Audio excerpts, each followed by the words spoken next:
എല്ലാവർക്കും നമസ്കാരം. 1975 ഓഗസ്റ്റ് 15 പ്രദർശനത്തിയ ഒരു സിനിമയെ പറ്റി 50 വർഷങ്ങൾക്ക് ശേഷം നമ്മൾ ചർച്ച ചെയ്യുന്നു എന്നുള്ളത് ആ ചലച്ചിത്രത്തിന്റെ പ്രസക്തി ഇന്ത്യൻ സമൂഹത്തിൽ എത്രമാത്രം ഉണ്ട് എന്നുള്ളതിന്റെ ഒരു പ്രാധാന്യമാണ്. എന്തുകൊണ്ട് ഷോലെ? നമ്മൾ സാധാരണഗതിയിൽ ഇന്ത്യൻ ചലച്ചിത്ര ഇതിഹാസങ്ങളെ പറ്റിയോ പ്രധാന ചലച്ചിത്രങ്ങളെ പറ്റിയോ ഒക്കെ സംസാരിക്കുമ്പോൾ ആർട്ട് ഫിലിം എന്ന് പറയാവുന്ന ചിത്രങ്ങളെ പറ്റിയാണ് കൂടുതൽ സംസാരിക്കുന്നത്. സത്യജിത് റായിയുടെ സിനിമകൾ, മൃണാൾസിന്റെ സിനിമകൾ, നമ്മുടെ മലയാളത്തിലേക്ക് വന്നു കഴിഞ്ഞാൽ അടൂരിന്റെയും അരവിന്ദന്റെയും ഒക്കെ ചിത്രങ്ങൾ ലോക ചലച്ചിത്ര വേദികളിൽ ഇന്ത്യൻ സിനിമകൾക്ക് ഒരു മേൽവിലാസം ഉണ്ടാക്കി കൊടുത്തത് ഇത്തരം ചിത്രങ്ങളാണ് എന്ന് നമുക്കറിയാം. എന്നിട്ടും എന്തുകൊണ്ട് ഷോലെ പോലെയുള്ള ചലച്ചിത്രങ്ങൾ വളരെ ഗൗരവമായിട്ടുള്ള ചർച്ചകൾക്ക് വിധേയമാകുന്നു എന്നുള്ളത് വളരെ പ്രധാനപ്പെട്ട ഒരു ചോദ്യമാണ്. അത് ഒരു തലത്തിലല്ല, പല തലത്തിൽ അതിന്റെ ഉത്തരം നമുക്ക് പറയാൻ സാധിക്കും. ഷോലെ എന്ന സിനിമയെ 1975 കണ്ട ആ ഒരു കാഴ്ചപ്പാടിലല്ല ഇന്ന് നമ്മൾ കാണുന്നത്. സിനിമ എന്ന് പറയുന്ന കലാരൂപത്തിനുണ്ടായിട്ടുള്ള മാറ്റം വളരെ പ്രധാനപ്പെട്ട ഒന്നാണ്. സിനിമ ഒരു അക്കാഡമിക് വിഷയമായിട്ട് പഠിക്കുകയും പഠിപ്പിക്കുകയും ചെയ്യുന്നു. പുതിയ സിദ്ധാന്തങ്ങൾ, സിനിമയെ പറ്റിയും സാഹിത്യത്തെ പറ്റിയും ഒക്കെ പുതിയ സിദ്ധാന്തങ്ങൾ വരുന്നു. ആ സിദ്ധാന്തങ്ങളുടെ അടിസ്ഥാനത്തിൽ നമ്മൾ നേരത്തെ കണ്ട ചില കാഴ്ചകളെ ഒരിക്കൽ കൂടി കാണുമ്പോൾ ആ കാഴ്ചകൾക്ക് കൂടുതൽ വ്യക്തത വരുന്നുണ്ട്. കുറച്ചുകൂടി ആഴത്തിലേക്ക് ആ കാഴ്ചകളിലേക്ക് നമുക്ക് എത്തിപ്പെടാനും സാധിക്കുന്നു. ആ ഒരു അവസ്ഥയിൽ ഷോലയെ പറ്റിയുള്ള ചില കാര്യങ്ങൾ നിങ്ങളുമായിട്ട് ചർച്ച ചെയ്യാമെന്ന് ഞാൻ കരുതുന്നു. ഇവിടെ പ്രധാനമായിട്ട് സൂചിപ്പിച്ചത് ഷോലെ എന്ന സിനിമ റിലീസ് ചെയ്യപ്പെട്ട വർഷമാണ് 1975. അടിയന്തരാവസ്ഥയുടെ ഒരു കാലഘട്ടം കൂടിയാണ്. അതിന് തൊട്ട് മുമ്പുള്ള 1-2 വർഷത്തെ 1973 ഈ സിനിമയുടെ ആരംഭം, ഈ സിനിമ ഷൂട്ടിംഗ് തുടങ്ങുന്നത്. 1973 ഒക്ടോബർ 2 ആ സിനിമയുടെ ഷൂട്ടിംഗ് ആരംഭിക്കേണ്ടിയിരുന്നത്. അന്ന് കാലാവസ്ഥ പ്രതികൂലമായതിനാൽ ആ ഷൂട്ടിംഗ് തുടങ്ങാൻ സാധിച്ചില്ല. പിറ്റേ ദിവസമാണ് ആ സിനിമയുടെ ഷൂട്ടിംഗ് വരുന്നത്. അതിനു മുമ്പ് 2 വർഷങ്ങൾക്ക് മുമ്പ് ഈ സിനിമയെ പറ്റി ആലോചിക്കുമ്പോൾ ഇന്ത്യൻ ചലച്ചിത്ര ലോകത്ത് 2 ചിത്രങ്ങൾ മാത്രം സംവിധാനം ചെയ്ത ഒരു ചെറുപ്പക്കാരനായിരുന്നു രമേഷ് സിപ്പി. ഇന്ന് അദ്ദേഹം അറിയപ്പെടുന്നത് തന്നെ ഷോലയുടെ സംവിധായകർ എന്ന പേരിലാണ്. അന്ദാസ് എന്ന സിനിമ, ഗീത ഓർ സീത എന്ന് പറയുന്ന സിനിമ, ഈ 2 സിനിമകൾക്കും ശേഷം സാധാരണ ഒരു ബോളിവുഡ് സിനിമയുടെ പശ്ചാത്തലത്തിൽ നിന്നുള്ള ചിത്രങ്ങളായിരുന്നില്ല രമേഷ് സിപ്പി സംവിധാനം ചെയ്തത്. അത് കഴിഞ്ഞ് 3ാമതൊരു ചലച്ചിത്രത്തിലേക്ക് എത്തുമ്പോൾ അദ്ദേഹത്തിന്റെ കൂട്ടായിട്ടുള്ളത് ഇന്ത്യൻ ചലച്ചിത്ര രംഗത്തെ മാറ്റിമറിച്ചിട്ടുള്ള പ്രതിഭാധനരായിട്ടുള്ള 2 തിരക്കഥാകൃത്തുക്കളാണ്. നമുക്കെല്ലാവർക്കും അറിയാവുന്ന 2 പേര് തന്നെയാണ് ജാവേദ് അക്തർ ആൻഡ് സലിം ഖാൻ. ജാവേദ് അക്തറിനെ ഇന്ന് നമ്മൾക്ക് അറിയാവുന്നത് പ്രസിദ്ധനായ ചലച്ചിത്ര ഗാനരചയിതാവും കവിയും എന്ന പേരിലായിരുന്നു. സലിം ഖാന്റെ പറ്റി പറഞ്ഞാൽ മിക്കവാറും പേർക്ക് അറിഞ്ഞില്ല. സൽമാൻ ഖാന്റെ പിതാവ് എന്ന് പറഞ്ഞാൽ ചിലരെങ്കിലും അദ്ദേഹത്തെ അറിയും. ഒരു കാലഘട്ടത്തെ ബോളിവുഡ് സിനിമയെ നിയന്ത്രിച്ചിരുന്നത് 2 പേരുമായിരുന്നു. എഴുത്തുകാർക്ക് കൃത്യമായിട്ടുള്ള ഒരു മേൽവിലാസം ബോളിവുഡിന് നിർമ്മിച്ചു കൊടുത്തതും ഈ 2 പേര് തന്നെയായിരുന്നു. എഴുത്ത് അതുവരെയും അത്ര പ്രാധാന്യമുള്ള ഒരു വിഷയമായിരുന്നില്ല ബോളിവുഡിൽ. ഓരോ സ്റ്റുഡിയോകൾക്കും അവരുടേതായിട്ടുള്ള ഒരു സ്റ്റോറി ഡിപ്പാർട്ട്മെന്റ് ഉണ്ടാകും. Story by so and so studio department എന്നാണ്. അതിൽ നിന്ന് മാറിയിട്ട് ഒരു സിനിമയുടെ പ്രധാനപ്പെട്ട ഘടകം എന്ന് പറയുന്നതിന്റെ തിരക്കഥയാണ്. സിനിമ എന്ന് പറയുമ്പോൾ നമുക്കറിയാം അതൊരു സാങ്കേതികത്വം ഒരുപാട് വേണ്ടുന്ന ഒരു കലാരൂപമാണ്. 20ാം നൂറ്റാണ്ടിൽ അതിനെ പറയുന്നത് യന്ത്രവൽക്കരിക്കപ്പെട്ട കാവ്യദേവത എന്നാണ്, ദി മെക്കനൈസ്ഡ് മ്യൂസ്.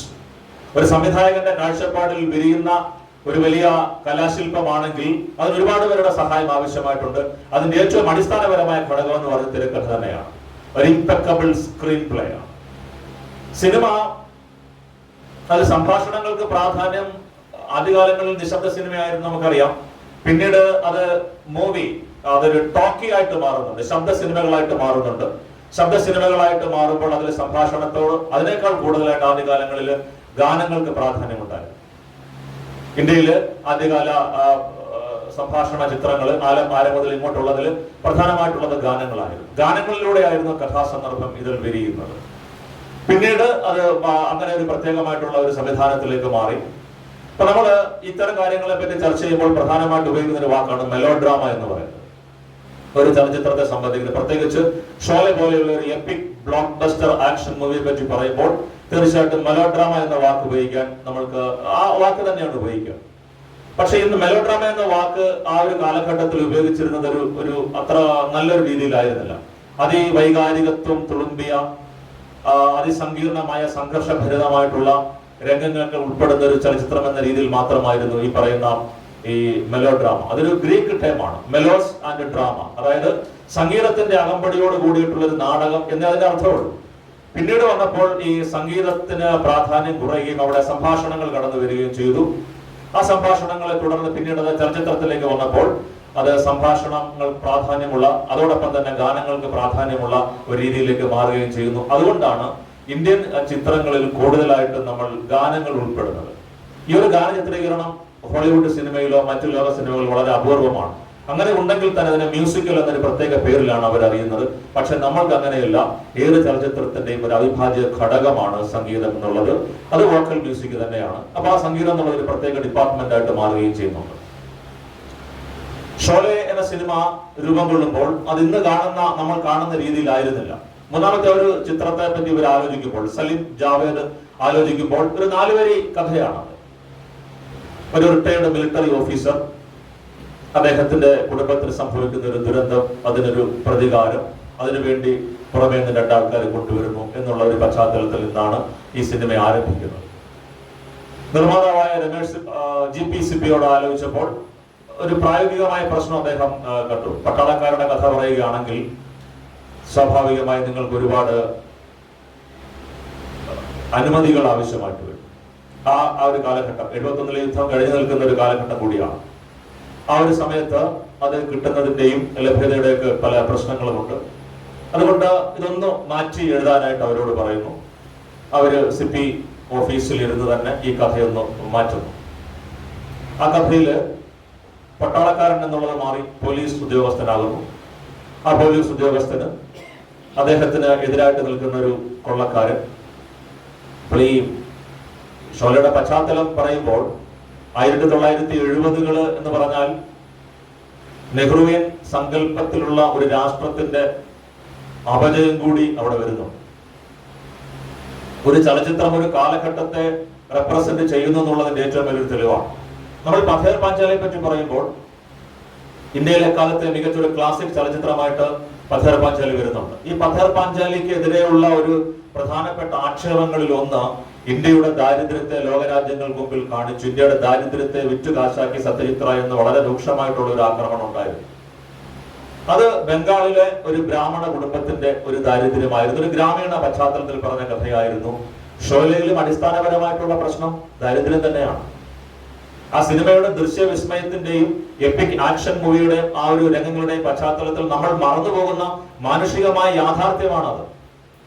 ആ ഗ്രാമം കൊള്ളയടിക്കാൻ ആൾക്കാർ വരുമ്പോൾ അവരവിടെ കൊണ്ടുവെക്കുന്നത് സ്വർണവും പണവും ആഭരണങ്ങളും ഒന്നുമല്ല, ധാന്യങ്ങളാണ്. ധാന്യങ്ങളാണ് കൊണ്ടുവരുന്നത്. ആ കൊള്ളക്കാർ അവിടെ വരുമ്പോൾ അവരെ പേരെടുത്ത് വിളിക്കുകയാണ്. അരേ ധോലിയ, അരേ ശങ്കർ, അങ്ങനെ വിളിക്കുമ്പോൾ അവർ ഓരോ വീട്ടിൽ നിന്ന് കൊണ്ടുവരുന്നത് ധാന്യമാണ്. അപ്പോൾ ഒരു കൊള്ളക്കാരൻ ധാന്യം കൊള്ളയടിക്കുക എന്ന് പറയുന്ന ഒരു അവസ്ഥയിലേക്ക് എത്തുകയാണെങ്കിൽ ആ കാലഘട്ടത്തിലെ സാധാരണക്കാരുടെ ജീവിതം എങ്ങനെയായിരിക്കും എന്നുള്ള വളരെ ഗൗരവമായിട്ടുള്ള ഒരു ചോദ്യമാണ് ഷോലെ എന്ന സിനിമ പറയുന്നത്. സ്വാതന്ത്ര്യത്തിന് ശേഷമുള്ള നെഹ്റുവിന്റെ സങ്കല്പത്തിലുള്ള ഇന്ത്യ അദ്ദേഹത്തിന്റെ ഒരു സോഷ്യലിസ്റ്റ് സങ്കല്പമായിരുന്നു. അദ്ദേഹത്തിന്റെ വളരെ പ്രധാനപ്പെട്ട, നമുക്കറിയാം, സയന്റിഫിക് സ്പിരിറ്റ് എന്ന് പറയുന്നത് അത് തന്നെയാണ് ആർട്ടിക്കിൾ 51A പറയുന്ന വളരെ പ്രധാനപ്പെട്ട ഒരു കാര്യമാണ്. സയന്റിഫിക് ടെമ്പറാണ് നെഹ്റു കൊണ്ടുവന്നത്. മാത്രമല്ല ആധുനിക ഇന്ത്യയുടെ ക്ഷേത്രങ്ങൾ എന്ന് പറയുന്ന ഡാമുകളായിരിക്കണമെന്ന് അദ്ദേഹം പറഞ്ഞു. ഇന്ത്യയുടെ ഗ്രാമത്തെ ഗാന്ധിജിയുടെ ആ ഒരു സങ്കല്പത്തിലുള്ള പ്രധാനപ്പെട്ട ഒന്നായിരുന്നു ഗ്രാമീണ ഇന്ത്യയുടെ ഉദ്ധാരണം എന്ന് പറയുന്നത്. ഇന്ത്യൻ ഗ്രാമങ്ങളെ ഉദ്ധരിച്ചുകൊണ്ട് മാത്രമേ നിങ്ങൾക്കൊരു സോഷ്യലിസ്റ്റ് രാജ്യം സൃഷ്ടിക്കാൻ കഴിയൂ എന്നുള്ള സങ്കല്പം നെഹ്റുവിനുണ്ടായിരുന്നു. നെഹ്റു അദ്ദേഹത്തിന്റെ ഡിസ്കവറി ഓഫ് ഇന്ത്യ എന്ന് പറയുന്ന ഗ്രന്ഥത്തിൽ വളരെ പ്രധാനപ്പെട്ട ഒരു ടോപ്പിക്കാണ് ആൻഡ് ദെൻ ഗാന്ധി കെയിം എന്നുള്ളത്. 1ാം ലോക മഹായുദ്ധത്തിന് ശേഷമുള്ള ഇന്ത്യയും ഗാന്ധിജി ഇന്ത്യൻ നാഷണൽ കോൺഗ്രസിൽ വന്നതിന് ശേഷമുള്ളതിന്റെ മാറ്റങ്ങളെ പറ്റി പറയുമ്പോൾ യഥാർത്ഥത്തിൽ എങ്ങനെയാണ് അന്നത്തെ പരിഷ്കൃതരായിട്ടുള്ള ഇംഗ്ലണ്ടിൽ വിദ്യാഭ്യാസം നേടിയ നെഹ്റുവിനെ പോലെയുള്ള ചെറുപ്പക്കാരെ ഗാന്ധിജി ഇന്ത്യയുടെ ഗ്രാമങ്ങളിലേക്ക് അയച്ചത് ഇന്ത്യ എന്താണ് എന്ന് മനസ്സിലാക്കാൻ. ഇപ്പൊ നെഹ്റു ഏറ്റവും വലിയ പണക്കാരനായിരുന്നു. അതിന് പറഞ്ഞേക്കുന്നൊരു കാര്യം നമുക്ക് എല്ലാവർക്കും പറയുന്നതാണ്. ഇന്ത്യൻ സ്വാതന്ത്ര്യ സമരത്തിലേക്ക് നെഹ്റുവിനെ ക്ഷണിക്കുമ്പോൾ നെഹ്റുവിന്റെ പിതാവായ മോട്ടിലാൽ നെഹ്റു, ജവഹർലാൽ നെഹ്റുവിന്റെ പിതാവായ മോട്ടിലാൽ നെഹ്റു ഗാന്ധിജിയോട് പറയുന്നുണ്ട്, വേണമെങ്കിൽ നിങ്ങൾക്ക് ഇന്ത്യ ഞാൻ ബ്രിട്ടീഷുകാരിൽ നിന്ന് വാങ്ങിച്ചു തരാം. അത്ര സമ്പത്തുള്ള ഒരു വ്യക്തിയായിരുന്നു. ആ നെഹ്റുവിനെയാണ് ഗാന്ധിജി ഇന്ത്യയുടെ ഗ്രാമങ്ങളിലേക്ക് അയച്ചത്. അപ്പോൾ നെഹ്റു ഹിസ്റ്ററി ഓഫ് ഇന്ത്യയിൽ പറയുന്ന പ്രധാനപ്പെട്ട ഒരു കാര്യം ഇത് തന്നെയാണ്. ഞങ്ങൾ ഇന്ത്യയുടെ ഗ്രാമങ്ങളിലേക്ക് ചെല്ലുമ്പോഴാണ് യഥാർത്ഥത്തിൽ ഇന്ത്യയുടെ ഗ്രാമങ്ങളുടെ ഗ്രാമീണ ജീവിതം എന്താണെന്ന് മനസ്സിലാക്കുന്നത്. കർഷകരാണ് ഇന്ത്യയുടെ ഗ്രാമത്തിന്റെ ആത്മാവ്, ഇന്ത്യയുടെ ജീവിതത്തിന്റെ ആത്മാവ്. നമ്മളെ ഒക്കെ തീറ്റിപ്പോറ്റുന്നത് ഈ പാവം കർഷകനാണ്. പക്ഷെ ആ കർഷകന് ഇന്ത്യ മഹാരാജ്യത്തിലുള്ള ഒരു വ്യക്തിയാണ് എന്നുള്ള ഒരു ബോധമില്ല. അദ്ദേഹം ഒരു അടിമയെ പോലെയാണ്. അദ്ദേഹത്തിന് ഭയമാണ്, എല്ലാത്തിനെയും ഭയമാണ്. സർവ്വവ്യാപിയായ ഒരു ഭയമാണ്. പോലീസിനെ ഭയമാണ്, പട്ടാളക്കാരെ ഭയമാണ്, ജയിൽ ഭയമാണ്, നികുതി പിരിക്കാൻ വരുന്ന ഉദ്യോഗസ്ഥന്മാരെ ഭയമാണ്, ജമീന്ദാർമാരുടെ ഗുണ്ടകളെ ഭയമാണ്, പണം പലിശക്ക് എടുത്തിട്ടുള്ള അവരുടെ ആൾക്കാരെ ഭയമാണ്. അങ്ങനെ ഭയത്തിന്റെ ഒരു വലിയ കരിമ്പടം പുറച്ച് അതിൽ കഴിയുന്ന മുഖമില്ലാത്ത, ആത്മാവില്ലാത്ത, വ്യക്തിത്വമായ ഒരു വ്യക്തിയായിരുന്നു ഇന്ത്യൻ കർഷകൻ. ഈ കർഷകനെ ഉണർത്തുക എന്നുള്ളതായിരുന്നു പ്രാഥമികമായിട്ട് ഗാന്ധിജി നെഹ്റുവിനെ പോലെയുള്ള ചെറുപ്പക്കാർക്ക് കൊടുത്ത പ്രധാനപ്പെട്ട ഒരു നിർദ്ദേശം എന്ന് പറയുന്നത്. ആ നിർദ്ദേശം പാലിച്ചുകൊണ്ട് ഇന്ത്യയുടെ ഗ്രാമങ്ങളിലേക്ക് എത്തിയ നെഹ്റു മനസ്സിലാക്കുന്ന പ്രധാനപ്പെട്ട ഒരു കാര്യം എന്ന് പറയുമ്പോൾ ഈ മൺകുടിലിൽ താമസിക്കുന്നതാണ് ഇന്ത്യൻ കർഷകൻ. അവൻ ഇന്ത്യ ആര് ഭരിക്കുന്നു എന്നുള്ള ഒരു കാര്യമില്ല. നിവർന്ന് നോക്കാൻ പോലും കഴിവില്ലാത്ത വിധത്തിൽ തകർന്ന, ആത്മാഭിമാനമില്ലാത്ത, ധൈര്യമില്ലാത്ത, മണ്ണിൽ മാത്രം പണിയെടുത്ത് ജീവിക്കുന്ന ഒരു വ്യക്തി. അവർക്ക് ഇന്ത്യ എന്നുള്ളത് തങ്ങളുടെ രാജ്യമാണോ എന്ന് പോലും അറിയാൻ കഴിവില്ലാത്ത വ്യക്തിയായിരുന്നു. ഒരു ഷെല്ലിലായിരുന്നു, ഒരു കൊക്കൂണിലായിരുന്നു അവർ കഴിയുന്നത്. ഈ ഷെല്ല്, ഈ ഒരു പുറംതോട് പൊട്ടിച്ച് അവരെ പുറമെ കൊണ്ടുവരിക എന്നുള്ളതായിരുന്നു പ്രധാനമായിട്ടും അന്നത്തെ ഇന്ത്യൻ നാഷണൽ കോൺഗ്രസിന്റെ പ്രവർത്തകർക്കുണ്ടായിരുന്ന പ്രധാനപ്പെട്ട കാര്യം. അവർ നെഹ്റു ആ ബുക്കിൽ വളരെ പ്രധാനമായി പറയുന്നത്, ഞങ്ങളെ പോലെയുള്ള പുതിയ തലമുറകൾ ഇക്കണോമിക്സ്, സാമ്പത്തിക ശാസ്ത്രം പഠിച്ചത് വലിയ കോളേജുകളിൽ നിന്നോ വലിയ പ്രഭാഷകരിൽ നിന്നോ സാമ്പത്തിക ശാസ്ത്രജ്ഞന്മാരിൽ നിന്നോ ആയിരുന്നില്ല, ഈ പറയുന്ന സാധാരണ ഗ്രാമീണരിൽ നിന്നായിരുന്നു. 1919 അവസ്ഥയെപ്പറ്റി നെഹ്റു അദ്ദേഹത്തിന്റെ ഡിസ്കവറി ഓഫ് ഇന്ത്യയിൽ എഴുതുമ്പോൾ 1975 ഷോലെ എന്ന സിനിമയിൽ നമ്മൾ കാണുമ്പോഴും ആ കർഷകന് വലിയ വ്യത്യാസമൊന്നും വന്നില്ല എന്നുള്ളതാണ് ഇന്ത്യൻ യാഥാർത്ഥ്യം. വലിയ ആദർശശാലിയായിരുന്ന പണ്ഡിറ്റ് ജവഹർലാൽ നെഹ്റുവിന് അദ്ദേഹത്തിന് ഇന്ത്യയിലെ ഗ്രാമങ്ങളെ മാറ്റിയെടുക്കണമെന്ന് വലിയ ആഗ്രഹമുണ്ടായിരുന്നു. അതിനുവേണ്ടിയായിരുന്നു അദ്ദേഹം പഞ്ചവത്സര പദ്ധതികൾ കൊണ്ടുവന്നത്. ഒന്നാം പഞ്ചവത്സര പദ്ധതിയിൽ അദ്ദേഹം പ്രാധാന്യം കൊടുത്തത് കൃഷിക്കായിരുന്നു. പക്ഷേ ഡൽഹിയിൽ കേന്ദ്രീകരിച്ച് നിന്നിരുന്ന ഈ പറയുന്ന ആ ഒരു പ്ലാനിങ്ങിന് ഇന്ത്യയിലെ താഴെ തട്ടിലേക്ക് എത്താൻ കഴിഞ്ഞില്ല എന്നുള്ളിടത്താണ് നെഹ്റുവിന്റെ ആദർശ രാഷ്ട്രത്തിന്റെ അപജയം. അങ്ങനെ ഒഴിവാക്കപ്പെട്ട, എവിടെയോ കാലം മറന്നുപോയിട്ടുള്ള ചില ഗ്രാമങ്ങൾ ഉണ്ടായിരുന്നു. സ്വാതന്ത്ര്യാനന്തരം ഈ ഗ്രാമങ്ങളൊക്കെ ഒരിക്കലും ഇന്ത്യയുടെ മുഖ്യധാരയിലായിരുന്നില്ല. സ്വാതന്ത്ര്യത്തിന് മുമ്പും ബ്രിട്ടീഷ് ഭരണകാലത്തും ഇവയൊക്കെ മുഖ്യധാരയിൽ നിന്നും അകറ്റി നിർത്തപ്പെട്ട പ്രദേശങ്ങളായിരുന്നു. ഈ പ്രദേശങ്ങളിൽ ഉണ്ടായിരുന്ന ഒരു അധികാരത്തിന്റെ ശൂന്യതയുണ്ട്. ഈ ശൂന്യതയിലേക്കാണ് ഗബ്ബർ സിംഗിനെ പോലെയുള്ള കൊള്ളക്കാർ എത്തിച്ചേരുന്നത്. ഇപ്പൊ ചമ്പൽ ഗ്രാമത്തിലെ, നമ്മൾ ചമ്പൽ എന്ന് പറയുമ്പോൾ ആ പ്രദേശങ്ങളിലൂടെ യാത്ര ചെയ്തിട്ടുള്ള ഡൽഹിയിലേക്ക് പോകുമ്പോൾ കാണാം, മധ്യപ്രദേശിന്റെയും ഉത്തർപ്രദേശിന്റെയും ഒക്കെ ഭാഗമായിട്ട് രാജസ്ഥാനിലെ ചില പ്രദേശങ്ങളിലേക്ക് കടക്കുന്ന ഒരു പ്രദേശമാണ് ചമ്പൽ എന്ന് പറയുമ്പോൾ. റാവൈൻസ് ആണ്, അതല്ല, മലയിടുക്കുകളാണ്. അവിടെ ആർക്ക് വേണമെങ്കിലും പോയി ഒളിച്ചിരിക്കാം. പോലീസിന്റെയോ പട്ടാളത്തിന്റെയോ ആർക്കും അവരുടെ, അല്ലെങ്കിൽ സാധാരണ നിയമത്തിന്റെ, നീതിയുടെ അവരുടെ എത്താൻ പറ്റുന്ന ദൂരത്തിന് അപ്പുറത്ത് നിൽക്കുന്ന ഒരു സമാന്തര ഭരണകൂടമായിരുന്നു ഈ ചമ്പൽ പ്രദേശങ്ങളിൽ. ചമ്പലിലെ കൊള്ളക്കാരൊക്കെ ഇതിഹാസ തുല്യരായിട്ടുള്ള കൊള്ളക്കാരാണ്. അതിലെ രാം സിംഗ്, അതുപോലെ തന്നെ ഈ ഷോലയിലെ ഗബ്ബർ സിംഗിന്റെ മാതൃകയായിരുന്ന ആ കഥാപാത്രം തന്നെയാണ് ഗബ്ബർ സിംഗ് ഗുജ്ജർ എന്ന് പറയുന്ന ഒരു കൊള്ളക്കാരനാണ്. ഈ കഥ എഴുതിയ സലീം ജാവേദിലെ സലീം ഖാന്റെ പിതാവ് ഇൻഡോറിൽ IG ആയിരുന്നു. അദ്ദേഹത്തിന് അറിയാമായിരുന്ന ഒരു കൊള്ളക്കാരനായിരുന്നു ഈ പറയുന്ന ഗബ്ബർ സിംഗ് ഗുജ്ജർ. വളരെ ക്രൂരനായിട്ടുള്ള ഒരു കൊള്ളക്കാരനായിരുന്നു. അദ്ദേഹത്തിന് കാക്കി എന്ന് പറഞ്ഞ അലർജിയായിരുന്നു, വെറുപ്പായിരുന്നു. പോലീസുകാരെ തട്ടിക്കൊണ്ടുപോയി കഴിഞ്ഞാൽ ചെയ്യുന്നത് മൂക്ക് മുറിക്കുക എന്നുള്ളതായിരുന്നു, അല്ലെങ്കിൽ ചെവി മുറിക്കുക എന്നുള്ളതായിരുന്നു. ഒരിക്കൽ ഇദ്ദേഹത്തിന്റെ പിടിയിൽ ഒരു സാധാരണ പോസ്റ്റ്മാനെ തട്ടിക്കൊണ്ടുപോയി അയാളുടെ മുഖം വികൃതമാക്കാൻ പോയപ്പോൾ പറഞ്ഞ പോലീസുകാരനല്ല, ഞാനൊരു പോസ്റ്റ് ഓഫീസുകാരനാണെന്ന്. പക്ഷെ നിങ്ങൾ ധരിച്ചിരിക്കുന്നത് കാക്കിയാണ്, കാക്കി പോലീസുകാരന്റെ യൂണിഫോമാണ്, അതുകൊണ്ട് നിങ്ങൾ അദ്ദേഹത്തിന്റെ മുഖം വളരെ വികൃതമാക്കി തീർന്നു. പിന്നീട് ഒരു പോലീസുമായിട്ടുള്ള ഏറ്റുമുട്ടലുകൾ കൊല്ലപ്പെടുന്നുണ്ട്. അപ്പൊ ഈ കൊള്ളക്കാർക്ക് ഇന്ത്യൻ ഗ്രാമങ്ങളിൽ എന്തുകൊണ്ട് ഗബ്ബർ സിംഗിന്റെ കഥാപാത്രം ഇത്ര അധികം പ്രാധാന്യമുള്ളതായിട്ട് മാറി എന്നുള്ളത് നമ്മൾ അതിന്റെ ഒരു സോഷ്യോ പൊളിറ്റിക് സിറ്റുവേഷൻ അനലൈസ് ചെയ്യുമ്പോൾ മാത്രമേ മനസ്സിലാകുന്നു. അതിനെപ്പറ്റി വിശദമായിട്ട് പിന്നീട് പറയാം. ഞാൻ പറഞ്ഞു വന്ന കാര്യങ്ങളെ തുടർച്ചയായിട്ട് വരുമ്പോൾ ഈ പറയുന്ന ഇന്ത്യൻ ഗ്രാമീണ കർഷകന്റെ അവസ്ഥകള് സ്വാതന്ത്ര്യം കിട്ടിയിട്ടും സ്വാതന്ത്ര്യത്തിന്റെ ഒരു കാൽ നൂറ്റാണ്ട് കഴിഞ്ഞിട്ടും ഒട്ടും മാറിയിട്ടില്ല എന്നുള്ളത് ഒരു വലിയ കാര്യം തന്നെയാണ്. അവിടെ അവര് ജീവിക്കുന്ന ആ ഒരു ജീവിതം, സാധാരണക്കാരുടെ ജീവിതം ഭയം എപ്പോഴും ഉണ്ട്. ഗാന്ധിജി അവർക്ക് പറഞ്ഞു കൊടുത്ത, അല്ലെങ്കിൽ ഗാന്ധിജി ഇന്ത്യക്കാർക്ക് കൊടുത്ത ഉപദേശങ്ങൾ പ്രധാനപ്പെട്ട ഒന്ന്, നിങ്ങൾ ഈ കർഷകരുടെ പുറമെ നിന്ന് ഇറങ്ങുക എന്നുള്ളതാണ്. ഈ കർഷകരെ ചൂഷണം ചെയ്യുന്നത് അവസാനിപ്പിക്കുക എന്നുള്ളതാണ്. ജമീന്ദാർമാർക്കും പണമിടപാടുകാർക്കും ഒക്കെ ഗാന്ധിജി കൊടുത്തുള്ള വാഗ്ദാനം അങ്ങനെയാണ്. നിങ്ങൾ അവരെ സ്വതന്ത്രമാക്കി വിടുക എന്നുള്ളതായിരുന്നു. പക്ഷെ ആ സ്വാതന്ത്ര്യം ഗാന്ധിജി ജീവിച്ചിരുന്നപ്പോഴോ ഗാന്ധിജിയുടെ മരണത്തിന് ശേഷമോ ഇന്നും ഇന്ത്യയിൽ യാഥാർത്ഥ്യമായിട്ടില്ല എന്നുള്ളത് വളരെ പ്രധാനപ്പെട്ട ഒരു കാര്യമാണ്. അതുതന്നെയാണ് ഷോലെ എന്ന ചലച്ചിത്രത്തെ ഇപ്പോഴും ചർച്ച ചെയ്യാൻ പര്യാപ്തമാക്കുന്ന പ്രസക്തമായിട്ടുള്ള ഒരു ഘടകം എന്ന് പറയുന്നത്. ഗ്രാമീണ ഇന്ത്യ, നാഗരിക ഇന്ത്യ, ഇത് രണ്ട് ഡിവൈഡാണ്. വ്യത്യസ്തമായിട്ടുള്ള രണ്ട് ഭൂഭാഗങ്ങളാണ്. സമാന്തരങ്ങളായിട്ട് ജീവിക്കുന്ന രണ്ട് ഭൂഭാഗങ്ങളാണ്. കേരളം എന്ന് പറയുന്ന ഒരു വലിയ നഗരത്തിൽ ജീവിക്കുന്ന നമ്മൾക്ക് ഇന്ത്യയുടെ ഉൾഗ്രാമങ്ങളിലെ അവസ്ഥ, ഇന്ത്യയുടെ ഉൾഗ്രാമങ്ങളിലെ ജീവിതം ഇപ്പോഴും ഒരു ഫാന്റസി ചലച്ചിത്രത്തിലെ രംഗങ്ങൾ പോലെയാണ്. നിങ്ങൾക്കറിയാമല്ലോ, ഇന്നും ഇന്ത്യയിലെ മസൂറിയിലെ Lal Bahadur Shastri academy IAS IPS ട്രെയിനികൾക്ക് ഇപ്പോഴും കുതിര സവാരി പഠിപ്പിക്കുന്നുണ്ട്. എന്തുകൊണ്ടാണ്? മോഹൻദാസ് സാറിനൊക്കെ അറിയാം, ഉത്തരേന്ത്യയിലെ ഡൽഹിയിലേക്ക് ഒരുപാട് കാലം കഴിഞ്ഞ് അദ്ദേഹത്തിന് അറിയാം ഇന്നും ഇന്ത്യയിലെ ഗ്രാമങ്ങളിലേക്ക് പോകാൻ റോഡുകളില്ല എന്നുള്ളതാണ്. അവിടെ നിങ്ങൾക്ക് കുതിരപ്പുറത്ത് മാത്രമേ എത്തിച്ചേരാൻ പറ്റൂ. ഇന്നും കുതിര സവാരി പ്രസക്തമാകുന്നത് ആ ഒരു ഘട്ടത്തിലാണ്. ഈ ഒരു ഗ്രാമത്തെയാണ് ഷോലെ റെപ്രസെന്റ് ചെയ്യുന്നത്. ഇതാണ് ഷോലയുടെ ഒരു പശ്ചാത്തലം എന്ന് പറയുന്നത്. സാമ്പത്തികമായിട്ടുള്ള ഒരു പശ്ചാത്തലം വരുന്നില്ലാണ്. ഇതിനൊരു സാമൂഹികമായ മറ്റൊരു പശ്ചാത്തലമുണ്ട്. ഈ കൊള്ളക്കാര്, നമ്മൾ ഈ കൊള്ളക്കാരെ പറ്റി പറയുമ്പോൾ, ഡാക്കുവിനെ പറ്റി പറയുമ്പോൾ എക്കാലവും പ്രസക്തമായിട്ടുള്ള ഒരു കാര്യം അവരൊക്കെ ഉയർന്ന ജാതിക്കാരാണെന്നുള്ളതാണ്. ജാതി വ്യവസ്ഥ അതിന്റെ ഏറ്റവും രൂക്ഷമായിട്ടുള്ള ദംഷ്ടങ്ങൾ വിടർത്തി ഇപ്പോഴും ആടുന്നത് ഉത്തരേന്ത്യൻ ഗ്രാമങ്ങളിലാണ്. ഠാക്കൂർ, ഏതൊരു കൊള്ളക്കാരനും ഒരു ഠാക്കൂർ ആയിരിക്കും പ്രധാനമായിട്ട് വരുന്നത്. ഫുലാൻ ദേവിയൊക്കെ പിൽക്കാലം വരുന്നുണ്ടെങ്കിലും ആദിമ കാലഘട്ടത്തിൽ വരുന്നതെല്ലാം ഈ പറയുന്ന ഠാക്കൂർമാരാണ്. അവർ ക്ഷത്രിയന്മാരാണ്. അപ്പോൾ അത് ജാതി വ്യവസ്ഥയുടെ ഒരു പ്രധാനപ്പെട്ട കാര്യമാണ്. വസ്തുവാണ് അടിസ്ഥാനപരമായിട്ടുള്ള പ്രധാനപ്പെട്ട ഘടകം എന്ന് പറയുന്നത്. ഭൂമിക്ക് വേണ്ടിയുള്ള തർക്കങ്ങളിൽ നിന്നാണ് ഈ കൊള്ളക്കാരുണ്ടാകുന്നത്. നിയമം നിഷേധിക്കപ്പെടുമ്പോൾ, നീതി നിഷേധിക്കപ്പെടുമ്പോൾ അവര് സ്വന്തമായിട്ട് നിയമം നടപ്പാക്കാൻ, നീതി നടപ്പാക്കാൻ ഇറങ്ങി പുറപ്പെടും. പിന്നെ നമ്മൾ ഈ പറയുന്ന കുടുംബത്തിന്റെ അഭിമാനം എന്ന് പറയുന്നത് ഓണർ കില്ലിംഗ്, അത് മറ്റൊരു ഘടകമാണ്.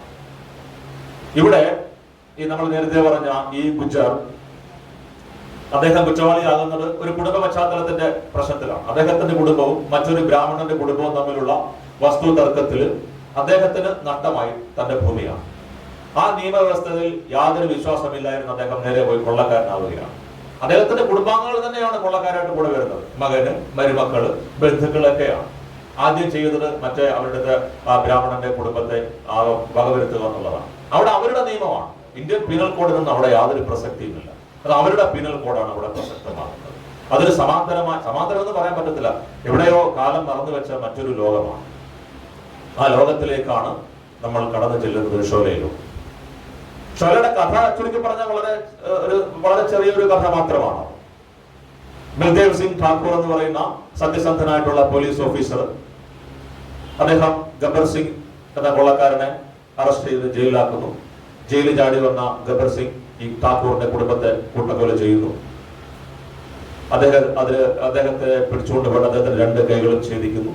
പിന്നീട് ഇദ്ദേഹം 2 കുറ്റവാളികളായ ജയ്, വീരു എന്നിവരെ കൊണ്ടുവന്ന് ഗബ്ബർ സിംഗിനെ ജീവനോടെ കൊണ്ടുവരണമെന്ന് പറയുന്നു. പിന്നെ അവർ തമ്മിൽ ഇത്രേ ഉള്ളൂ. അവസാനം അദ്ദേഹം ഗബ്ബർ സിംഗിനെ പരാജയപ്പെടുത്തി. ആ സമയത്ത് പോലീസ് അദ്ദേഹത്തെ അറസ്റ്റ് ചെയ്തുകൊള്ളൂ. ഇത്രേ ഉള്ളൂ. ഈ ഒരു സാധാരണ കഥയെ ഇപ്പോഴും 50 വർഷങ്ങൾക്ക് ശേഷവും നമ്മൾക്ക് ഇത്രയധികം ആസ്വാദികരമായ രീതിയിലേക്ക് മാറ്റിയെടുത്തത് എന്താണ് എന്നുള്ളൊരു അന്വേഷണമാണ്. ഇന്ത്യൻ സിനിമയിൽ ശേഖർ കപൂർ പറയുന്നുണ്ട്, ഷോലെ എന്ന് പറയുന്ന സിനിമയെ പറ്റി പറയുമ്പോൾ നമ്മൾ മനസ്സിലാക്കേണ്ടത് ഇന്ത്യൻ സിനിമയെ രണ്ടായിട്ട് വിഭജിക്കാമെന്നാണ്. Sholay BC and Sholay AD. ഷോലയ്ക്ക് മുമ്പും ഷോലയ്ക്ക് ശേഷവുമായിട്ട് ആ ചലച്ചിത്രത്തെ മാറ്റാം. മറ്റൊരു നിരൂപകൻ പറഞ്ഞത് ഷോലെ എന്ന് പറഞ്ഞാൽ ഇന്ത്യൻ ചലച്ചിത്രത്തിലെ താജ്മഹൽ ആണെന്നാണ്. കാണാത്തവരുണ്ടാകും, കേട്ട ആൾക്കാരുണ്ടാകും. നിങ്ങൾ ഒരു തവണ കാണുമ്പോൾ അതിനോടുള്ള ഇഷ്ടം, അതിനോടുള്ള വീണ്ടും കാണാനുള്ള ആഗ്രഹം കൂടി കൂടി വരുന്നുണ്ട്. അങ്ങനെ നമ്മുടെ മനസ്സിലെ, നമ്മുടെ സങ്കല്പത്തിലെ, നമ്മുടെ ഭാവനയിലെ, നമ്മുടെ ഇതിഹാസത്തിന്റെ ഒരു പാരമ്പര്യമായിട്ടാണ് ഈ ഷോലെ മാറുന്നത്. നമ്മുടെ ഇതിഹാസങ്ങളിൽ ഗംഭീരമായിട്ടുള്ള ഒരു കഥ പറയുന്ന രീതിയുണ്ട്.